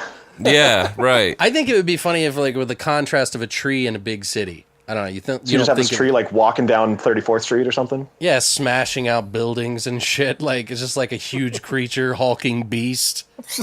Yeah. Just coming into Have, like, town, one of the- have the swinging its redwoods. branches around. Yeah, it's like Fuck this, fuck Did this. you say I am Ploop? I'm just kidding. Maybe it's like chopping down humans by their fucking ankles and shit. It's just eating them. Like some tree vent shit. It's such a yeah. great short movie, dude. Just stomping on babies and shit. Oh, dude, that baby scene was ridiculous. So brutal. I feel like it needs to get in there. Maybe the army's in the city too, and they're like trying to stop it, and they're like shooting everything at it, and he's just smashing everything. Yeah, because you can't shoot a tree. I mean, Maybe some Paul Bunyan looking motherfucker comes out with an axe or a chainsaw, and he just gets smashed by the tree. What if you have some He has to fucking like jump on tree-hugging it, hippie jump comes at out? it, like There you go, bro. Everybody just doesn't understand him. Everybody, Save the tree! yeah, save the tree. I'm gonna chain myself to this tree! yeah, as love he the gets tree, like and it crushed. will love you back. Or And what then the if tree he's absorbs him? There we go. What if he's just so high he just starts riding on the back of the tree and he's like laughing and shit as it's destroying everything? Oh, dude! Woo! He's like on acid. Yay, motherfuckers! Yeah. Bro, I told you to hug, not kill, man. I don't know. Yeah, and then the Paul Bunyan dude comes up to try to kill the tree. He's not Paul Bunyan, but you know what I mean. Some fucking guy, some lumberjack looking dude with a What if it chainsaw. was Paul Bunyan? Blue ox comes out of nowhere and smashes into it. I think it was a The blue. lumberjack comes out with the chainsaw, tries to chop down the tree. Tree absorbs the chainsaw. Now you got a fucking chainsaw tree. Oh, fuck. Right, yeah, there you go. Hey. Like maybe he chops off some of its fingers and everybody's like cheering him on, and then it just like crushes him with his fist, and then it absorbs the chainsaw, and everybody starts screaming and running. Yeah. That'd be kind of cool. All right, I think we got a pretty good idea here. Is there anything else you guys want to add to it, or? I think we got a good thing going here. Yeah, I mean, I don't mind adding more kills if you want or whatever, but Oh, there's gonna be plenty of kills, but I mean, I think it's gonna involve just a lot of crushing and melting and yeah, morphing. It's almost like Slither meets the Blob meets the Thing meets exactly. Graveplot podcast meets Beyond the Void podcast. All the greats. Oh, that is channel. What is the tagline? You came up with a pretty good one. You should repeat that. What did you say that we should have came up with for, what was it? Oh, Johnny on the Spot? Oh, that's terrible. Right time, wrong place. No, right time, right place, wrong guy. There you go. Yeah, that would have been a better one, I think. Maybe we get, like, if you guys got some ideas for this movie called The Cosmic Monster, which is the worst fucking title ever, you're welcome. Alex fucked us all, guys. Hey, it didn't turn out The bad. movie turned out all right. No, that's the tagline. Alex fucked us all. I'm no. What Sorry, about everyone? what about we're all in this tagline. together? Yeah. Ooh, that's kind of funny. What if it is sorry, everyone? Oh, okay. Yeah. Because it kind of like puts the humor and the end of the world into a nutshell. I don't know. I kind of like Patrick said, we're all in this together, and if you think about like everybody's, becoming the. That's what I was thinking. Yeah. Like, Yeah, I don't know, something about like us like sticking together. Yeah, maybe it's like as the world falls apart, we all stick together. There we go. There you go. There you go. There you go. I think that's a pretty good idea. That's a good collaboration. Collabo. Yeah, dude, that was fun, man. Yeah, it's good stuff. Yeah, I had fun doing that with you guys. Like, sounds It's definitely sexual, a lot but... easier when you got stuff to bounce off of. When it's just not you and me, like we're just. Oh, yeah, it is, totally. Because it's like, sometimes, like, we're stuck in a groove, you're stuck in a groove. Right. And it's like, somebody else can give us, like, a new direction, so... But yeah, man. Yeah, it was fun. Nice. I had a great time. Yeah, we have to do this again sometime. Yeah, for sure. If you guys ever want to come on our show, we can do that too. We can do that. We'll come all over your show. Yeah, we'll come on that show. I'm sorry, I don't know what's wrong with me. I'm out of control today. I don't know. I got what- some more sambuca I feel like over here. I feel like Mike's back on the show, like with my attitude. Like I really do. But yeah, guys. So that was our grave plot podcast, Beyond the Void podcast. Segment. Podcast. No, but yeah, that was the Cosmic So many Monster. podcasts.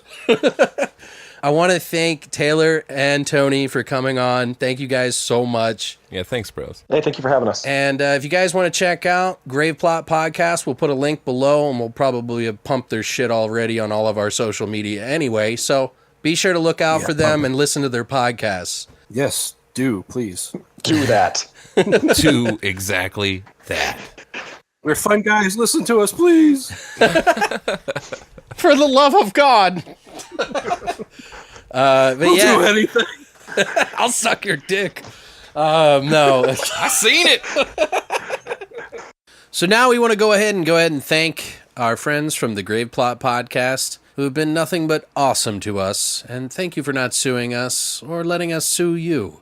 Leave that up in the air. Yeah, these guys are pretty cool. Yeah, they're fun guys. I can like imagine one of them at the end of my dick. I'll never... What? I'll fuck it with you. I'm going to keep that in. Yeah, sorry, Tony and Taylor. I just want to make puppets out of you. Human puppets. He wants to be my sock. Just want to diddle you a little bit. But no, thank you guys for coming on. Yeah, you guys are awesome. If you guys haven't already, please do give them a follow.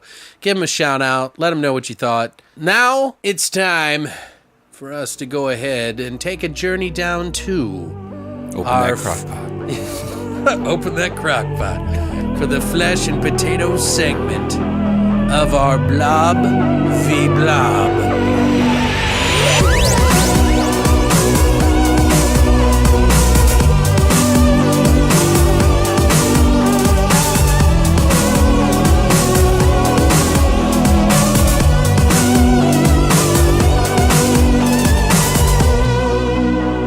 So I want to go ahead and start this off, me and you, talk about this a little bit to them, about what our first experiences of these Blob movies that we saw. Like, which one did you see first? We don't want to go into too much detail because we're going to break that all down for each movie in order of its time. So, which movie did you get to see first out of the two? The original Blob.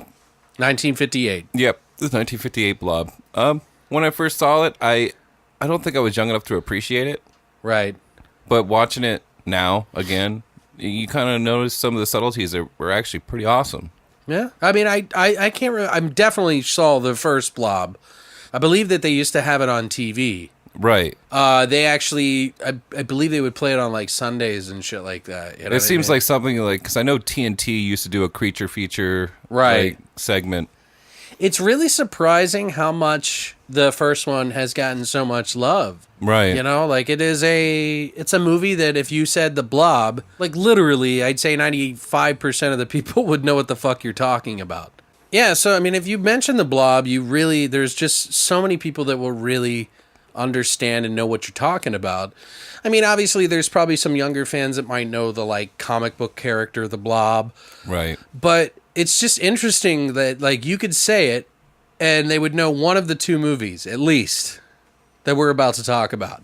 And I think for a creature feature, I think these are fucking one of the more unique creatures. Definitely towards the top of the list. Right. Like, it's just, I've always been fascinated with it because it doesn't have some sort of personality.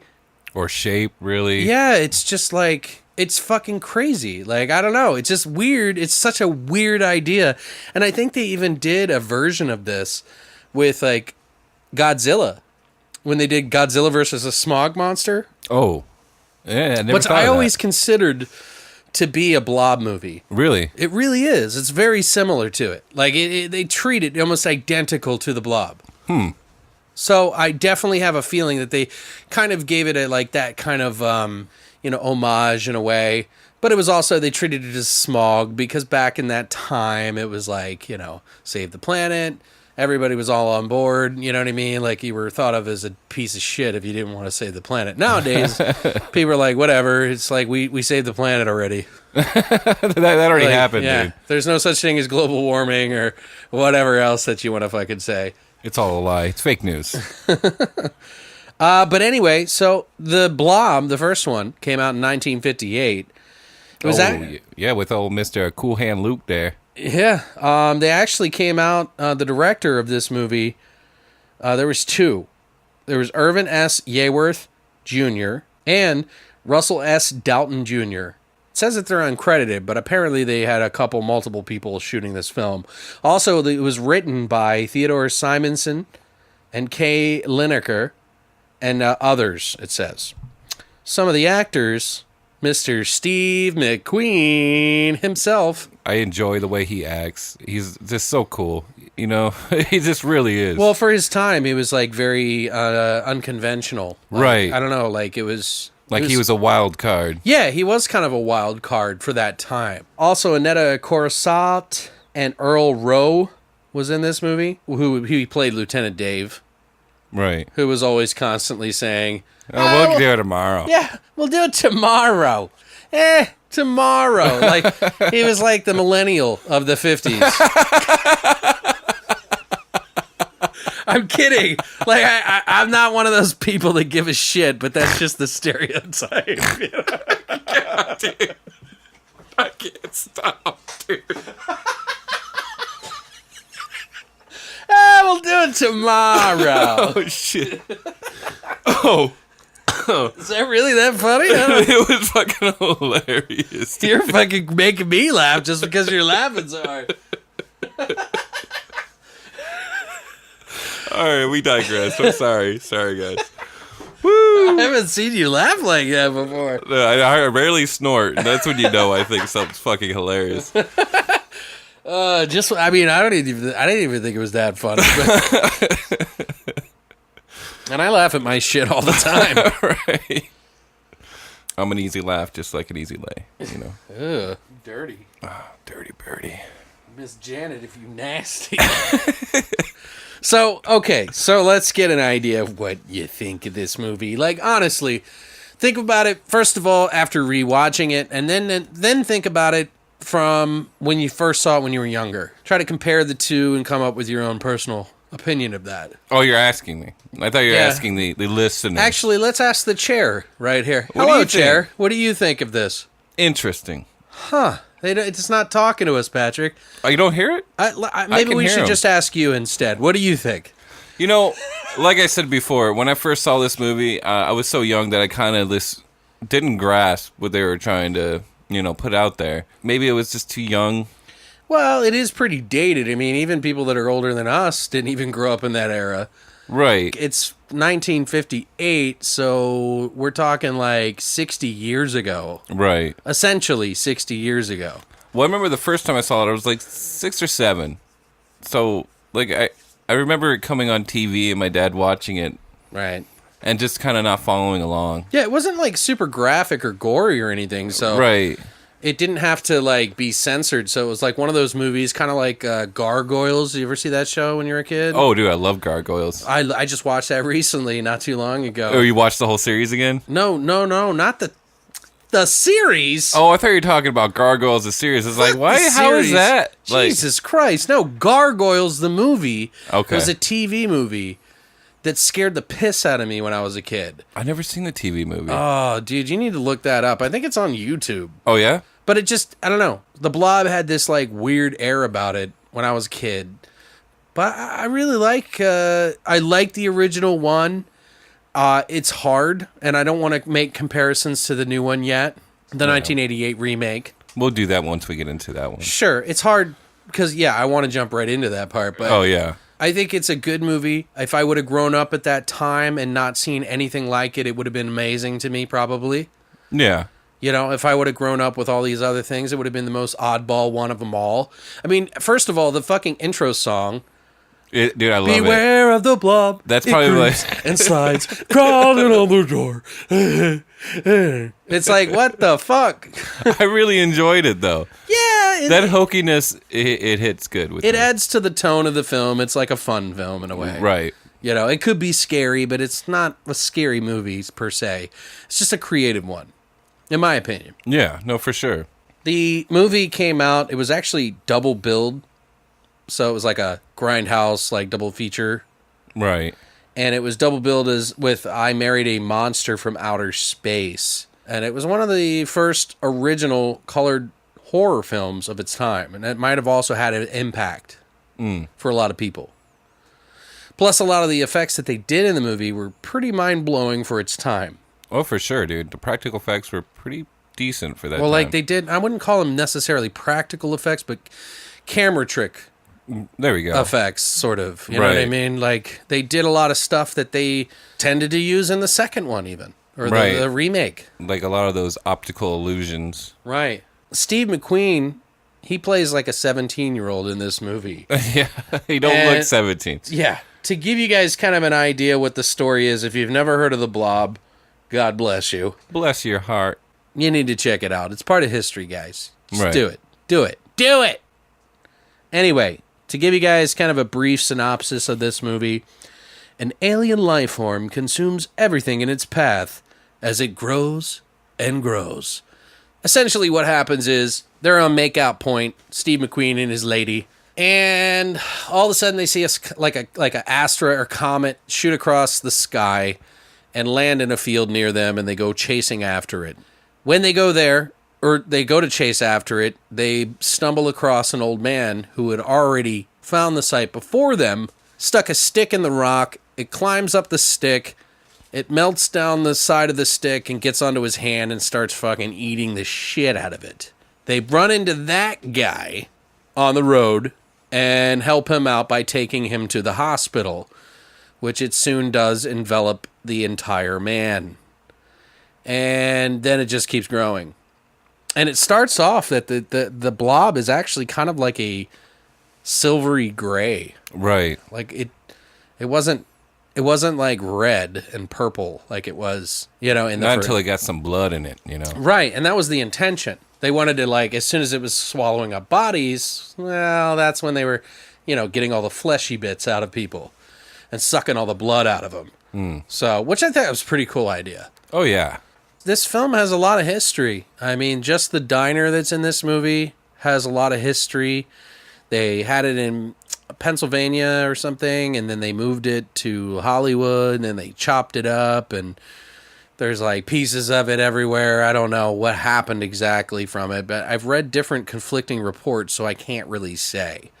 I've heard that it's still around in Hollywood, but I've also heard it isn't, so it's a little confusing. They should have just left it where it was, to be quite honest. Yeah, but I don't know. That town still celebrates. Oh, yeah, we were watching the documentary. Blob, yeah. Yeah. The Blob was actually the theater that they shoot. That the scene of the theater in this movie. It's called the Colonial Theater. It is literally decorated the exact same way that it was from the movie, because they have that much pride in the Blob that they never want to change it. I remember the town was, what was it, Phoenixville? Phoenixville, Pennsylvania. They have a fest every year called the Blob Fest. They have like Steve McQueen lookalike contests. They have tinfoil hat contests. They have screaming contests. They have people run out of the theater like they did in the theater, like, which is pretty cool. An Angry Nerd, we watched a pretty interesting documentary. It's like a 20-minute documentary about the Blob, the 1958 version called Blobtown. It's pretty good, actually. Oh, it was great. Yeah, he's always pretty good about what he makes. Yeah, he actually wanted to make his way out there, or he got invited. I can't remember, but he came out, did a whole thing on it. Even interviewed Tom Savini and a bunch of people, and they even had like the original Blob. Yeah, it's still around, guys. Apparently, the Blob was made out of silicone and like red dye. Yeah, And a guy keeps it in a bucket, like a 2-gallon bucket. apparently, I thought it was the original bucket that it came in. Well, yeah, that they silicone. kept it in. Oh, so okay. Yeah, but it's still the Blob. Yeah, It's weird. It looks cool. It looks kind of like jam. Right. But it still has, as you look at it and you're like, yeah, that's a Blob. Well, they said that the guy said it's going to outlive him. But yeah, he has a book about the whole making of the Blob and how to make it. And I haven't read the book or anything, but I figured if anybody's interested, if you wanted to check it out, I mean, why not? It's called theblobbook.com, and you can go there and get the book. Pretty cool. I mean, why not? Throw him a fucking bone, dude. Right. It's pretty cool. He spent some time on it. He owns the original Blob. It's pretty fucking cool. But he goes to this festival every year, holds it up, shows everybody. It's usually right after when everybody runs out of theater, it looked like, then he comes out with the Blob. Well, yeah, and he does it inside, too. Oh, does he? Okay. Yeah. They have this festival, and it's pretty cool. It seems like a really good documentary. I'll try to link you guys with the movies we watched this week below. You could check out that documentary. Pretty cool, though. Check it out. One of the things I thought was pretty cool, in a lot of ways, it's like a feminist movie. Right. Because the main character, the chick who's in the movie that starts the whole movie out, she tells guys to fuck off in a way. She doesn't say fuck off or anything like that, but he's like, Janie girl. She's like, it's Jane. Can you Jane? Just call me Jane.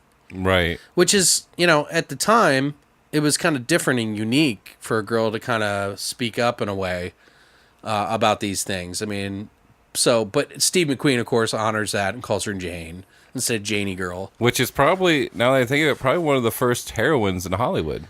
I don't know if she's the first. I know that there is technically one. I didn't even do any research on that. But yeah, it's just interesting to see because not only does she talk back to Steve McQueen, she also talks back to Lieutenant Dave. And I remember when we were watching, I was like, damn! Like, it was pretty good. She verbally checked that motherfucker too. So I thought it was cool. Like, I don't know. I thought that was kind of unique for its time. Something different that they did. The old diner that we were talking about earlier was in a movie called Killer Instinct. And apparently, like I said, it was chopped up in 1967. Also, Steve McQueen was offered about $2,500 to $3,000 or 10% of the movie. The movie made $4 million at the box office. Okay, this blew the fuck up. So at the time, Steve McQueen, he was actually hurting for money a little bit. So he took the $2,500 or $3,000 up front because he didn't think the movie was going to be a big deal. And it blew the fuck up. The movie's already made over $44 million. So if he would have gotten his 10% cut of that, that's a lot of money, man. That's a lot of cash. Yeah, I mean, it may not have been like life-changing necessarily, but over the course of time. Well, back then it could have been. Well, sure, yeah. I mean, the movie made $4 million at the box office. Right. 10%, that would have been a lot of fucking money, dude. Yeah. So, hey, whatever. Sometimes you fuck up. You live, you learn. Yeah. The movie supposedly cost about $110,000 to make, even though they were given a $120,000 budget. So that's pretty good. They didn't like encroach on trying to like push the budget like they do nowadays. It's like, oh, let's push it to the limit. Right. What can we add to it? We got this budget. But back then they were like, we don't need all this. I mean, come on. But do you have any favorite scenes in this movie? One of my favorite scenes that I enjoy the most is after they drop the guy off the hospital. Okay. They pass these greasers on the way that are apparently friends of this guy. And he speeds past them because the guy's hurt in the car. Right. So they speed past him, and the guy kind of stops them when they come out of the doctor's office. He's like, "Hey, you were in a hurry there? You the king?" And they start calling him king, and they put a hubcap on his head. Right. And they have a drag race, but they do it backwards because the guy said that he could beat his jalopy going backwards. Right. So after that happens, cop sees him, pulls him over, and just the way that fucking he acts with the cop is just so fucking cool. Right, where most people would be scared out of their pants because it's the cop. Right, and he's just so fucking cool. Right. It's probably my favorite scene of the movie. Yeah, I think that's a pretty good one. There was a frustrating part for me in the movie. Which was that? The old fucking woman at the doctor's office. Oh my god, dude. I was just like yelling at the TV. I was like, shut the fuck up! It's like, you don't need to speak for him. I mean, what frustrated me with that part in general is that they see this blob thing attacking people. They know that the doctor was there, and now all of a sudden they see him in the window. He's getting eaten by the fucking blob or whatever. Steve McQueen sees this, but not his date Jane. And I believe they called him Flag, by the way. Did they?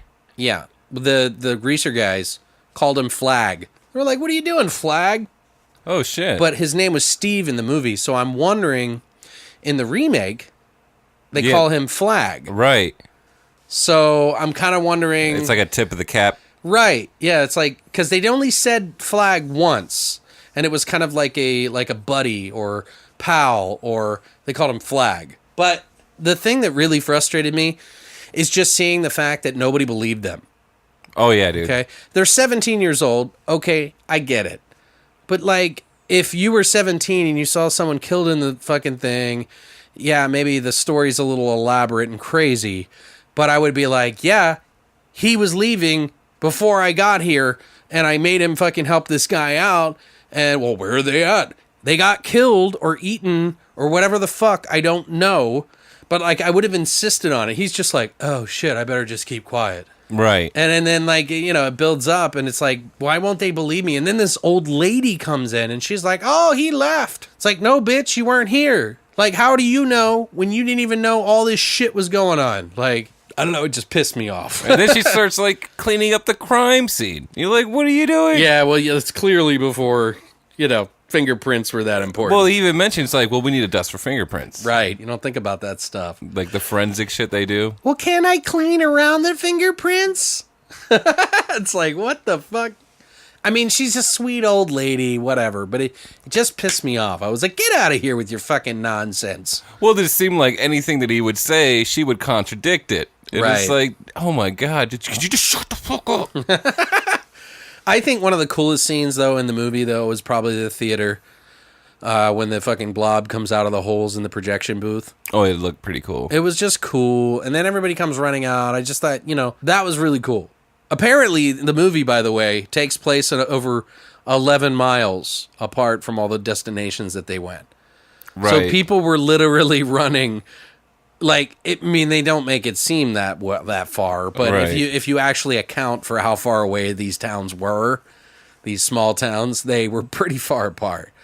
So, but it's interesting. I think it's definitely a movie that if you're a fan of the creature features, and especially in the 50s, or if you haven't even seen it, it's probably one of the more unique ones out of all of them. Also think maybe kind of like the Creature of the Black Lagoon was kind of weird. Oh, yeah, it was definitely good. In a way, those are very typical compared to the Blob, though. I really enjoyed the original Mummy movie, too. Sure. But I'm just saying, like, of all those creatures, the Blob was the most creative. Yeah, Of all of them. for sure. Because you can't stop it. It doesn't have a fucking crux. It doesn't have some sort of silver bullet or cross or any of that shit. It's the Blob. And it eats people. And it has no brain. It doesn't talk. It just kills everyone. The Blob was actually called... They were going to call it the Mass. Right. And then it got... And there's reports that it got changed. It was supposed to call the... Well, like when they were writing the screenplay or the script, it was the Mass. And then they wanted to call it the Glob. And apparently there was a comic book character right. by the name of the Glob. So they didn't know about it, so they had to change it, and they changed it to the Blob. So I thought that was pretty cool. Right. A lot of people hail this as the best Blob movie ever made. Me, however, I would like to talk a little bit about the remake. Let's do which that. Is probably one of my favorite movies of all time. And watching this movie in Blu-ray. I'm sorry, you guys missed out. Unless you don't live in America, you could probably find it on Blu-ray, but here you can't. And he has a copy of this Blu-ray. And well, there's 5,000 copies. I just happened to watch for The Blob, the remake of 1988. I watched for it for like 2-3 years, dude, online. There is an audio commentary by Chuck Russell, who was the director in this. He worked directly with Frank Darabont. They actually worked on an Elm Street film previous to this. That was Dream Warriors, right? Yep, sure was. Yeah, and which 3 was probably one of the most grandiose kind of... Well, it's up in the air.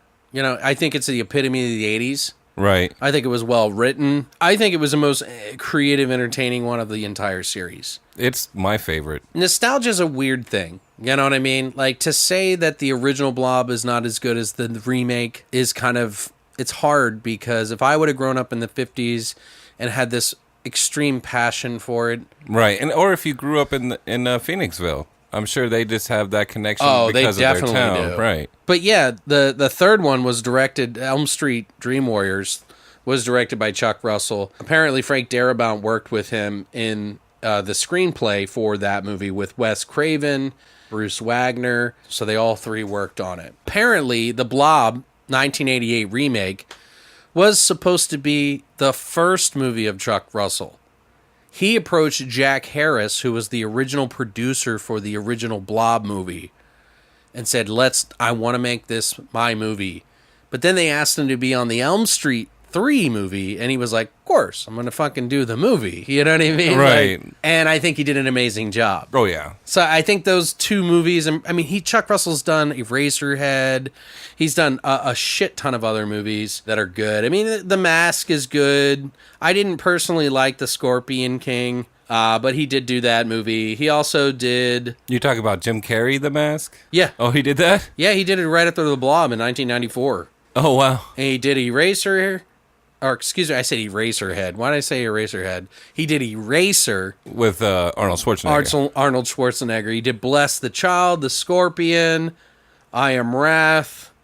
He's got some other movies that are coming up. He's got, like, a catalog of, like, 6 or 7 films that have yet to be released? That have yet to be made or released. Yeah, right. They might be working on or whatever. But, yeah, Frank Darabont by his side, come on, man. Fucking match made in heaven, in my opinion. Like, I think whatever they did with the script was fucking amazing. A lot of there was some comedy elements in this movie. Essentially, what this remake was, and to give you kind of an idea, the synopsis versus the original one: a strange life form consumes everything in its path and grows and grows. Literally the same synopsis as the original Blob. The shots and scenery might be different, but the storyline is pretty much the same. It is pretty definitely much. There is some differences to it. It's much more edgier than the first one, obviously. Oh yeah. There's a little bit of a different character. There's Flag, who's like this kind of bad boy. There's this chick named Meg, who is kind of like a cheerleader. This other guy who's like the football captain, and they go on a date. And you think he's the main character of the movie, but it ends up being somebody else. I don't want to ruin it for people if they haven't seen it. But yeah, it's pretty much the same story. A little bit more story to it, I think, than the original one did. And a lot, and I mean healthy heapings of fucking gore and practical effects. There was 34 people that worked on this movie in practical effects. Like, dude, just the color, it turned the flesh, like that pink bubblegum kind of look. Yeah, it was like pinkish purple. Yeah, but I'm talking about when they actually melt their faces, and you roll when they roll like that body over, and right. You see the face, and it's like that bubblegum pink color. It pops so well. It's so great. Well, what are your overall thoughts before we get into details? I definitely think this is this masterful work of art. 34 people working on this, and you can just see the love in it in every Tony shot. Gardner was the main guy who did the special effects in this. Right. He was only supposed to be on for a short while, but he ended up taking on the responsibility of all this. They had all 3 different special effects teams. Like on one film. was just focused on miniatures, and the other was right. mechanical and right. There was everything. There was miniatures, green screen, everything in this movie. They used everything except CGI. But we'll get into that a little bit. And this is probably one of the perfect marriages of that, where they actually kind of seamlessly blend all this together. They really did. Overall, storyline was good. Acting was good. Characters were well flushed out. Okay. And there was some really good humor in it. I had a couple of really good deep belly laughs in this fucking movie. Yeah, there was some really good funny parts in there. It's just a great movie. And yeah. Anybody that says otherwise doesn't know what the fuck they're talking about. Well, I definitely have. It made an impression on my life watching this movie. I remember it being on like Cinemax or something like that. Yeah, I remember when I was younger, I caught it on one of those TNT late night movies things. Was it on TNT? Mm-hmm. Wow, that must have been cut the fuck. Right. Dude. I remember. I think I remember watching on Cinemax. I don't think I was able to go see it in the theater, although I probably could have. My parents were pretty cool about that kind of shit. Yeah, my parents didn't really care about that either. Yeah, this movie is just so balls out. Like, it is so ramped up from the first film. Definitely for the times of the 80s. It is considered to be one of the goriest, most gore-filled, like, practical effects beauties of its time in the 80s, and it is some of the most creative shit I've ever seen. And you're right, dude, the fucking acting and the story and the characters are all really fucking good, man. They are. Like, there wasn't one thing I could complain about. Yeah, I mean, it's definitely got a storyline. It's not ambiguous, really. It's a straight out story. It almost feels like a Fred Decker film in a way. Maybe not as silly, but there is some really funny elements. Oh, yeah, dude. It really is. To give you guys kind of an idea of the budget for this film, it was given $19 million to make this film. It made $8.2 million at the box office. It was a flop, a disaster in a way. And it is now considered to be one of the biggest remakes of all time, alongside of the Fly remake, the Thing remake. It is considered to be a cult classic movie. And in my opinion, goes to show you that mainstream fucking critics and everybody that fucking has their opinion doesn't know their head from their ass. Looking at you, Siskel and Ebert. Actually, one of them's dead. Well, no, there was some stuff that they were cool with. But I think it shows you that mainstream critics sometimes, they're making comparisons to, like, Oscars. Right. And I think, and a lot of times, like, horror movies really don't get their fair shot. And so they become cult classics because people just love them so much. They're just not recognized in mainstream media. Right. And I don't know why. That's why I feel like, while The Void may not be the same, you know what I mean? But there's movies like that are like cult classics in the making. Pontypool didn't get any love when it came out. And like, again, original storyline. I've never seen a storyline like that. Right. But it's a cult classic now. You know what I mean? There's a cult following for these movies. It's weird because if you look on Rotten Tomatoes, I believe gave the Blob remake from 1988. I think it was like a 6 out of 10. Out of 10, yeah. I think Metacritic was like 5 point something, and like the user scores are like 5.5. Some people called it like a unnecessary remake, but a undeniably gooey movie. In my opinion, as far as 80s go and remakes go, right. Perfect 10 across the board. Right. And I think other movies have tried to steal from it a little bit. Like, you ever seen Phantoms? You ever heard of that movie? Yeah, with Michael J. No, that's Frighteners. Yeah, it's not that one. No, Phantom. Phantom's like a motherfucker. Have you ever heard of Phantoms? I've never seen it. It was Ben Affleck was in this movie. He plays the town sheriff. Okay. There's quite a few other people, but there's nods to the Blob in this movie. Like, it has some of the special effects in that movie that kind of remind me of the Blob, and that's why I kind of like Phantoms. Right. Which is it's a really good book too, by the way. If you haven't read the book, it's really good, and it's actually not a bad comparison to it. Like, they do a lot of the same shit in the book or in the movie that they did in the book. But yeah, I think this movie, I think it did way better. If I just wish I could have seen it as a kid now. Like, right, like grew up with it. Yeah, like seeing it at 10 years old, but I'm sure I probably saw it like at 12. Right. And just was in love with it. Chuck Russell made Kevin Dillon, who played the main guy Flag. He made him have that mullet. And it was funny. I was watching we were watching an interview with Chuck Russell, and he was like, "Yeah, I made him wear that." He's like, he hated me for it. It's a pretty bad mullet. Yeah. And if you're not sure who Kevin Dillon is in this movie, by the way, he did the Entourage show. Shawnee Smith is in this as well. She did the first 3 Saw movies, and I think she did like number 5. Right. She like makes a comeback. As Jigsaw's apprentice. Yeah, she was the chick with the reverse bear trap on her face. Wasn't she also the one that fell into the heroin needles? She may have been, yeah, I think so. That heroin needle scene is probably one of the most disturbing things. Dude, it was fucked, wasn't it? To this day, that is like, it makes my skin crawl. Yeah, it was pretty bad, dude. Just, oh God, dude. There was lots of little scenes in those Saw movies that they pushed the limit, dude. When she was pretty good at it, too. And I think Yeah. she did a really good job in this. She plays a cheerleader in the Blob remake. And Kevin Dillon and her did a really good job together. Oh, yeah. I think they really did work well together. They were such complete different universes. One was like a metalhead fucking motorcycle guy, and she was like the fucking prom queen fucking cheerleader. Yeah, it felt like kind of like Breakfast Club in that sense. Right. I thought Kevin Dillon did a really good job as Flag. Did you know that Richard Greco was up for the role? Oh, really? Yeah, it was between him and Kevin Dillon. What would you think? How you think the movie would have turned out if it was him? Shitty. Yeah. Yeah. I just don't think we needed Richard Greco in that film. He would have been hamming it up, I think. Honestly, like, I really think he would just been hamming it up. I don't know. Yeah, he probably would have. He is kind of hammy. He's almost like a Shatner in that sense. It just would have reminded me of like a really bad 1990s movie. Yeah. With him in it. I mean, the special effects would have carried it, but I still think Kevin Dillon did a better job. Yeah. He was really natural in that.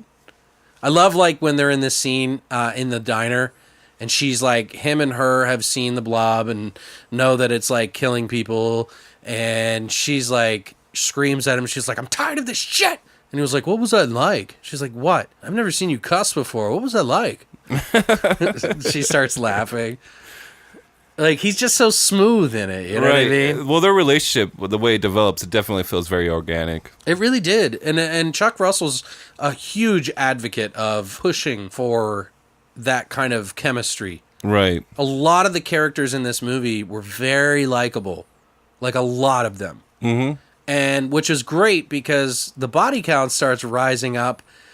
It's pretty indiscriminate. Like even the asshole cop, you start to be like, he's not so bad. Well, yeah. Well, and his character's really strong and really good. Yeah. Which, if you guys don't know, I can't remember the actor's name. I'm not sure, but it was the guy who was in RoboCop who got towards the end gets completely like enveloped in toxic waste. Help Which Kevin Dillon and him were fucking phenomenal together. I love the fact that he like kisses his face. He licks his lips. Oh yeah, and he's like, "What are you gonna do about it?" And he's like, and it was like a big lick too. It was yeah, dude. Like, you might just think about this for a second. Like, how many times they probably had to do that. Yeah, and right. how awkward it was for both of them.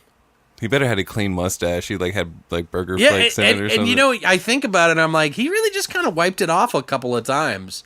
Yeah. And then he was just like, "Yeah, it's back to business." I was like, if some fucking random person, it doesn't matter, male or female, just come up and lick me, I'd probably be like, "What just fucking happened?" Especially if I'm not attracted to that sex. Right. You know what I mean? Like, fuck's sake, man. Also, talk about Flag. He rides a motorcycle in this, and there's like a stunt in the movie where he jumps over a bridge. Yeah, they said that was real. Yeah, that was a real thing. And the stunt guy who did the jump, he almost hit the helicopter, like fans. He came really dangerously close. He landed the bike on the other side, popped both of the tires, and just shook it off like it was nothing. And he was like, yep, it did it. Yep. You know, like, it's pretty cool. Like, I don't know. I mean, that scene it's not that amazing, but it is pretty cool because you see the truck go down, you see him jump over, and the helicopter's going real close. What's cool about that scene is, it was one shot, one take, and that was it. Right. I think they did say that it was only one shot that they did it. Mm-hmm. Yeah, it's pretty impressive. The Del Close guy plays the priest in the movie. He is actually a comedian. He used to coach Jim Belushi. Oh, really? Yeah. He plays the priest in this, and he's like, Father. Which one of my favorite scenes involves him? Do you remember when Scott Jeske and the main guy, Paul Taylor, was Meg's date, which is played by Shawnee Smith. And then Paul Taylor was Donovan Leitch Jr. Right. But Paul and his buddy go to the fucking store to get some condoms and shit like that. His buddy Scott Jeske, who's played by Ricky Paul Golden. And he goes in, he's like, hey, pal, to the fucking pharmacy guy. He's like, hey, pal, I need a pack of Trojans and, what do you want? It's like a Banaka. And some Banaka spray, yeah. Which is totally popular back then. Yeah, if you guys don't know what Banaka is, it was aerosol spray. Yeah, you would spray mint Mouth. in your mouth, basically. Right. It was like spraying like, I don't know, like a French mouth bath. You know what I mean? It's just like fresh. It's like an Irish shower in your mouth. It was a breath freshener. Yeah. Anyway, but they go in. He's like, "Hey, pal, give me a fucking Banaka and some Trojans." He says it kind of dick, right? And then the pharmacy guy goes back. All of a sudden, after he asks for the Trojans and the Banaka, the priests come over. Yeah, Dell comes over and just fucking. He's like, "Oh, Scott Jeske, had played a great game out there today." And he's like, "Thank you, Father." And he's like, "Yeah, how are you?" And he's like, "Oh, I'm doing great. The hay fever's acting up, though." But, and then the pharmacy guy comes back, and he's like, "What do you want, ribbed or regular?" And it's like a really awkward moment for this Scott guy, the Scott Jeske guy. And he's like, "Oh, they're not for me. They're from my buddy Paul over there. He's got this really naive girl." Right. And he's trying to impress her. And it's like, I told him that, you got to wear condoms, because, you got to be safe, because that's just the kind of guy I am. And then the pharmacist is like, why doesn't your buddy just pay for the condoms then? And he's like, I don't know. I had to drag him down here as it was. He's so irresponsible. and then fucking Paul, what does he say? He's like, come on, let's go already. She's waiting. Yeah, he's like, I got this girl. I don't want to keep this girl waiting. And he was like, he needs a muzzle. So it's this fun dialogue that's going on. And then fast forward, and he's going to pick up the date, actually. I think that's what it was. Yeah. Paul goes to pick up Meg, and the family lets him in. And she was like, oh, I want you to meet my father real quick. And she was like, hey, Dad, this is Paul. And he's like reading a newspaper, and he pulls it down, and he just looks at Paul, and he's like, ribbed, yeah. Dude, that's so great. It was fucking hilarious. Yeah, just the way he says, I can't even mimic the way he said it. I know that was very long-winded of me, but I just love the scene so much that you have to set it up. You have to kind of set it up because it's one of those long-winded jokes. Right. Like, it's a very long-winded joke that pays off really well. But yeah, man, fuck, I love that scene. Some other stuff about this film that I thought was pretty interesting. They used a lot of the same film process as the first movie. Oh, yeah? Yeah, with miniatures. They did full scale. And miniatures, by the way, guys, isn't always like little tiny scale model They could stuff. be anywhere from 4 to 6 feet. Yeah, they can be like human size scale models. So whatever works out for the shot, whatever they need to do for perspective or something like that. They also use mechanical puppets, green screen. I think they've used stopped animation with the amazing practical effects. They put it all together, like you said, very seamlessly. Some parts are better than others, but I think overall, it shines. Overall, it just works. It did better than most movies that tried to do it. Yeah, like you can tell that it's not real in certain things, but the way they did it, it was just so good. I don't know. They did have one scene, and I mentioned this earlier, where they were going to use CGI. And Chuck Russell was talking about it, and he was like, yeah, there was a scene. It was like a really big scene, and we probably would have needed to use CGI. He's like, but in the final cut, we actually cut it out. He's like, I don't hate CGI, but I think some of the best directors mix a little bit of everything. Right. But you got to have those practical effects in the movie, or it's just a pretty nightmare. It's just nothing. It loses all of its soul. Because it's artwork, man. Right. It's like you were saying, it's just a different feeling when you can physically see something in the room. Right. Other than being imposed. This blob was made a little differently than the first one. It wasn't silicone. They actually used a thickening agent. It's called methicin. Oh, yeah. I think it's methicin. It could be matheson. But it was used to make the blob, and they made it's basically the same ingredient that McDonald's uses to make their milkshakes. To thicken up the milks. And later they used it in the McRib. Actually, that's not true, but I don't know about that. But I did watch the movie The Founder. Oh, how was it? It's pretty good, but they talk about that thickening agent in it. Oh, yeah? Yeah, so it's interesting. Chuck Russell was like, yeah, after I found that out, he's like, I never really drank milkshakes at McDonald's ever again. Yeah. But I thought that the blob in this one looked really good. I mean, clearly we're 30 years into the future, so they did have a little bit better handle on the techniques, but I think the color, the overall practical effects that, like, they use so many different types of practical effects in this. It just blows me away, man. Like, they put a lot of love and passion into this movie. Even with some of the props that like those suits that they specially made for the movie for the what was it, military or? Oh, yeah. Yeah, I mean it looked really fucking cool. I think all the death scenes in this movie were just insanely good. Oh, yeah. Like, every single one of them. There wasn't one that I was like, meh. Like, every single one of the deaths was so fucking cool. It just made you, it made you want to peel off a layer of the blob just to find out, like, what other ways, like, people were melted and, like, stuck inside of the blob, floating around, and just, I don't know. I'm jerking off verbally, but it is that good to me. And if you haven't already seen it, you probably should. The movie has a lot of really strong characters. They were not afraid to kill them off. You never know who was going to die. And even some of your favorite characters would die, which it kind of made you feel like, fuck, oh man, right. How did they die and the way they die? We have to go over some of this. And this is... Our favorite scenes is probably going to be a spoiler alert for you guys. So if you guys want to... I mean, if you don't care, I would probably listen. We'll probably talk about these for the next 5 minutes. And then we'll give our final synopsis of everything, of what both movies and what we liked about it. I think you guys can probably already guess which one we've jerked over the most. I mean, this whole office, my whole studio right now, is covered in semen. It's on his lips. It's on my lips. Well, go ahead.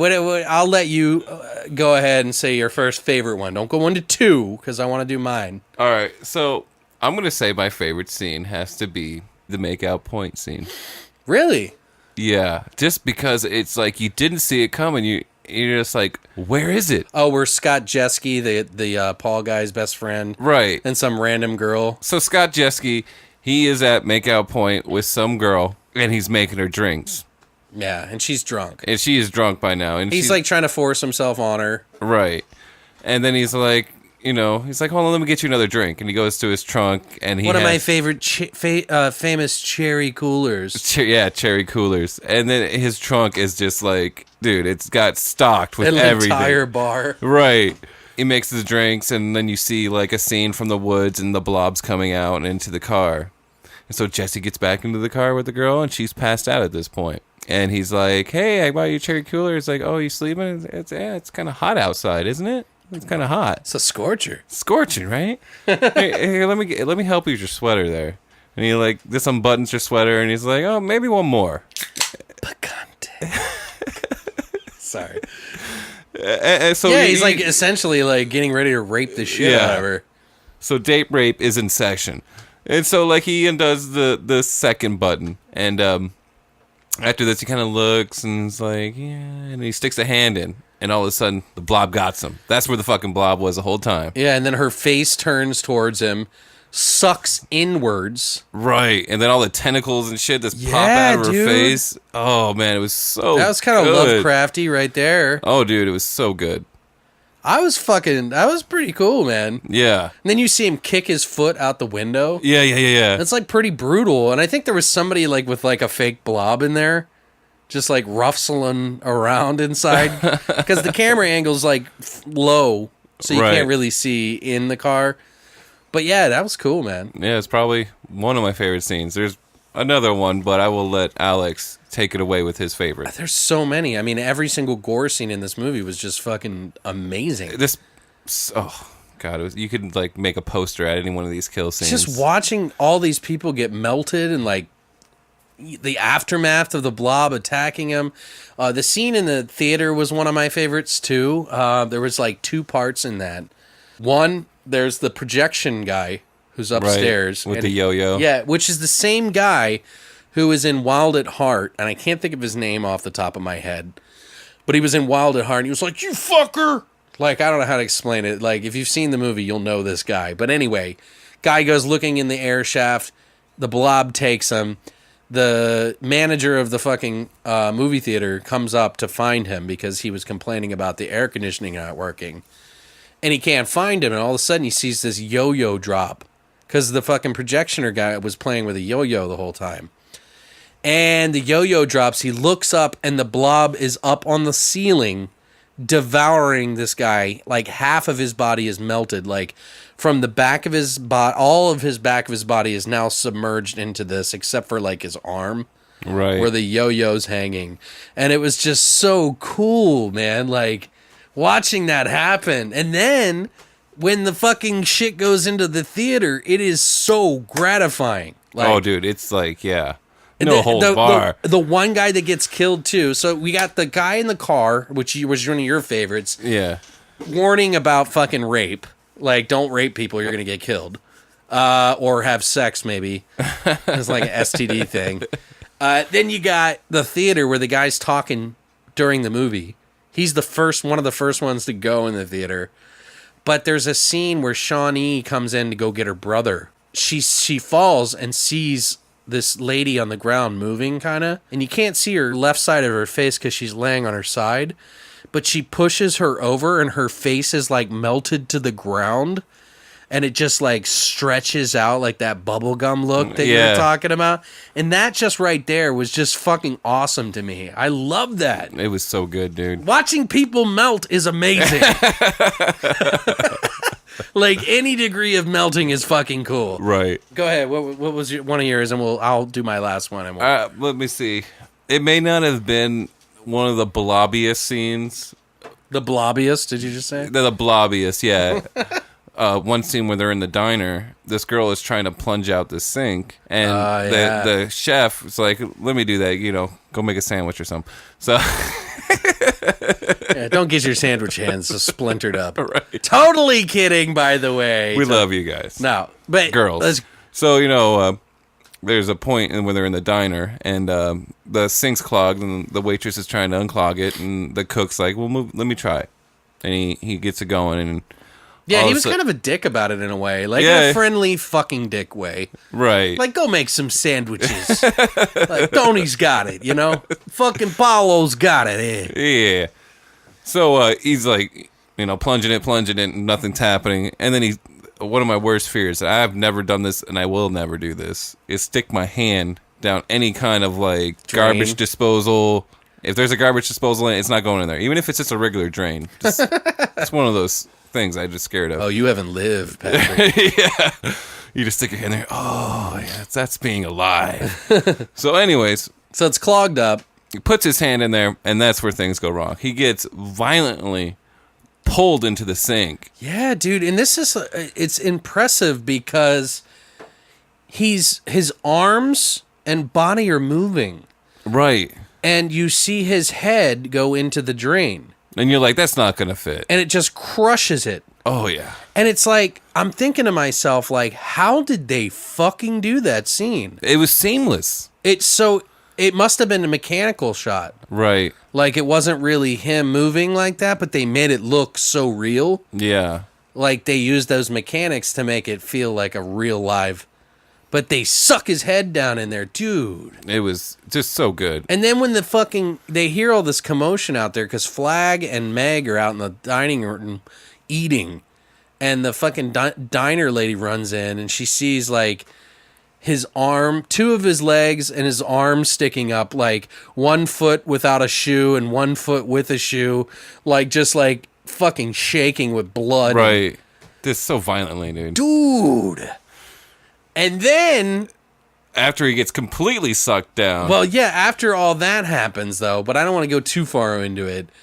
There's a scene where the diner lady goes into the phone booth to make a phone call to the police officer. Is this one of your favorite scenes? Yes. Okay. I was deciding between those two. Yeah, there's a scene where she goes into the phone booth and she like shuts the door. The blob completely surrounds the phone booth and is trying to force its way in, and she's got her foot against one of those old phone booth things where it folds inwards, and she's got her foot there and she's trying to make a call, and she calls and he's like, oh, he left, he went down at the diner or something like that. And you see like the cop in the fucking blob, and then it crushes in the entire phone booth and just the blob sucks into her with glass and everything. And it was just a beautiful scene. Like, I fucking loved that scene. It was really, really good. They did that with a miniature. Really? Yeah. Oh, yeah. It was a 4-foot It was miniature. like a 4 or 5 foot miniature that they Right. shot a camera from the downside. But it just was perfectly synced up. Like, And it I looked real. totally agree with what he said in the documentary. It's like, CGI can't do that. Right. The way that shot turned out, there's no CGI in the world that can replicate it. It just makes it look real. It does. It takes a good editor, takes a good special effects guy, takes a good director. It's a combination of things. Like, and Chuck Russell's actually pretty cool about CGI. He's like, look, it is necessary sometimes, and it can be done very well. And they're doing really big things with it these days. But yeah, it's like, I understand, they made the Thing movie remake or the prequel, Right. and it was a CGI nightmare. There was a lot of CGI, but It was done really well. yeah, I still enjoy it just because I like to be in that world anyways. And I've always Sure. wanted to know what happens at the fucking Swedish camp. Or But- the Norwegian, sorry. But it does not. It is literally a joke compared to the original Thing, as far as practical effects goes. Yeah. Because that is one of the bigger movies too. But You think they would have paid attention to that too. I would say, guys, if you have not seen this movie, and we're pretty much done with spoilers, I think, at this point, right? Yeah. I would say that if you haven't seen this movie, you like The Thing, the John Carpenter's The Thing, you need to watch this. You owe it to yourself. You really, really do. Yeah, it is. It will be just your cup of tea. Believe me. It is far scarier than the original or any of the movies that remade it or did sequels or anything like that, like Beware of the Blob, The Son of the Blob, like all these other ones. They all pale in comparison to me. Why would you say, what is your favorite, which is pretty obvious, and why, Patrick? I would say, of course, the 88 version is my favorite. Right. Because it's ooey gooey and it's just got everything you want to see in an 80s horror flick. Okay. Do you think that the original one is good? Like, No, it is good. And it definitely has a certain feel to it. but if you were to reach and there was like, pick one of these, you would go, 88. Yeah, 88. There it is. There it is. That's mine. That's I'm going to go mine. jack one off to this fucking movie, like rub it all over my dick. Maybe chew some bubblegum while I'm doing Right, so. dude. I don't know, man. Like, I just love The Blob. It is by far the best movie to me of the two. It's not to put down the original. Again, nostalgia is a motherfucker. And I was talking to somebody on Horrormino today about this. I think it was a Crazy Horror Dude. He was saying, it's amazing how nostalgia is. Like, the first movie you see in a series will be your favorite. That's not always the case, but I do agree on some points that, yeah. It's like we were talking about Demons Right. 1 and 2. We both watched Demons 2 first. Or I think he said he did too, but we were partial to part 2 a little bit more than Demons 1 because, well, 1, it was just crazy special effects. Like, there was some really cool shit in it, but it's just one of those movies that I saw first, and it made me fall in love with the whole thing. And then there was Demons as well, which is also a really amazing movie. So The Blob, the original, is also an amazing movie for its time. It did things that nothing had ever been done before. It gets a lot of credit for that. But I really do think the 1988 version is more my speed.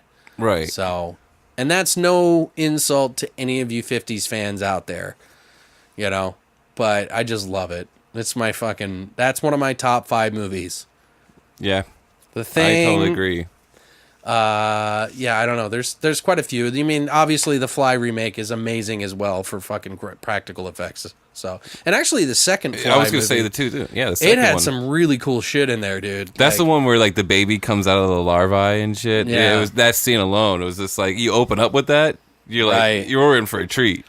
Like, I actually really like that one too. Anyway, guys, yeah, I think that's enough of our verbal masturbation. Right. You guys can wipe your lips now.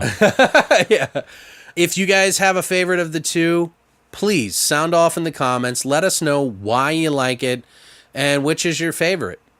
And let us know, in the comment section of our YouTube, our Horrormino, our SoundCloud, wherever you'd like to do it. But we love communicating with you guys, having a conversation and laughing with you. So for all you listeners that have been sticking with us since you've listened, we love you.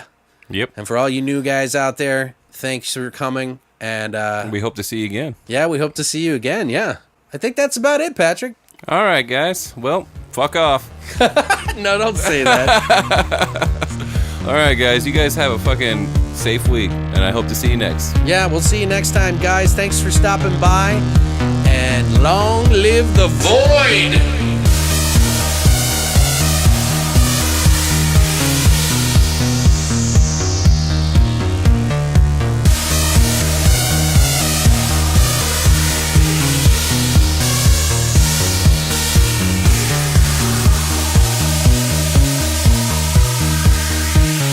You have been listening to Beyond the Void Horror Podcast. Tune in every Monday for a brand new episode.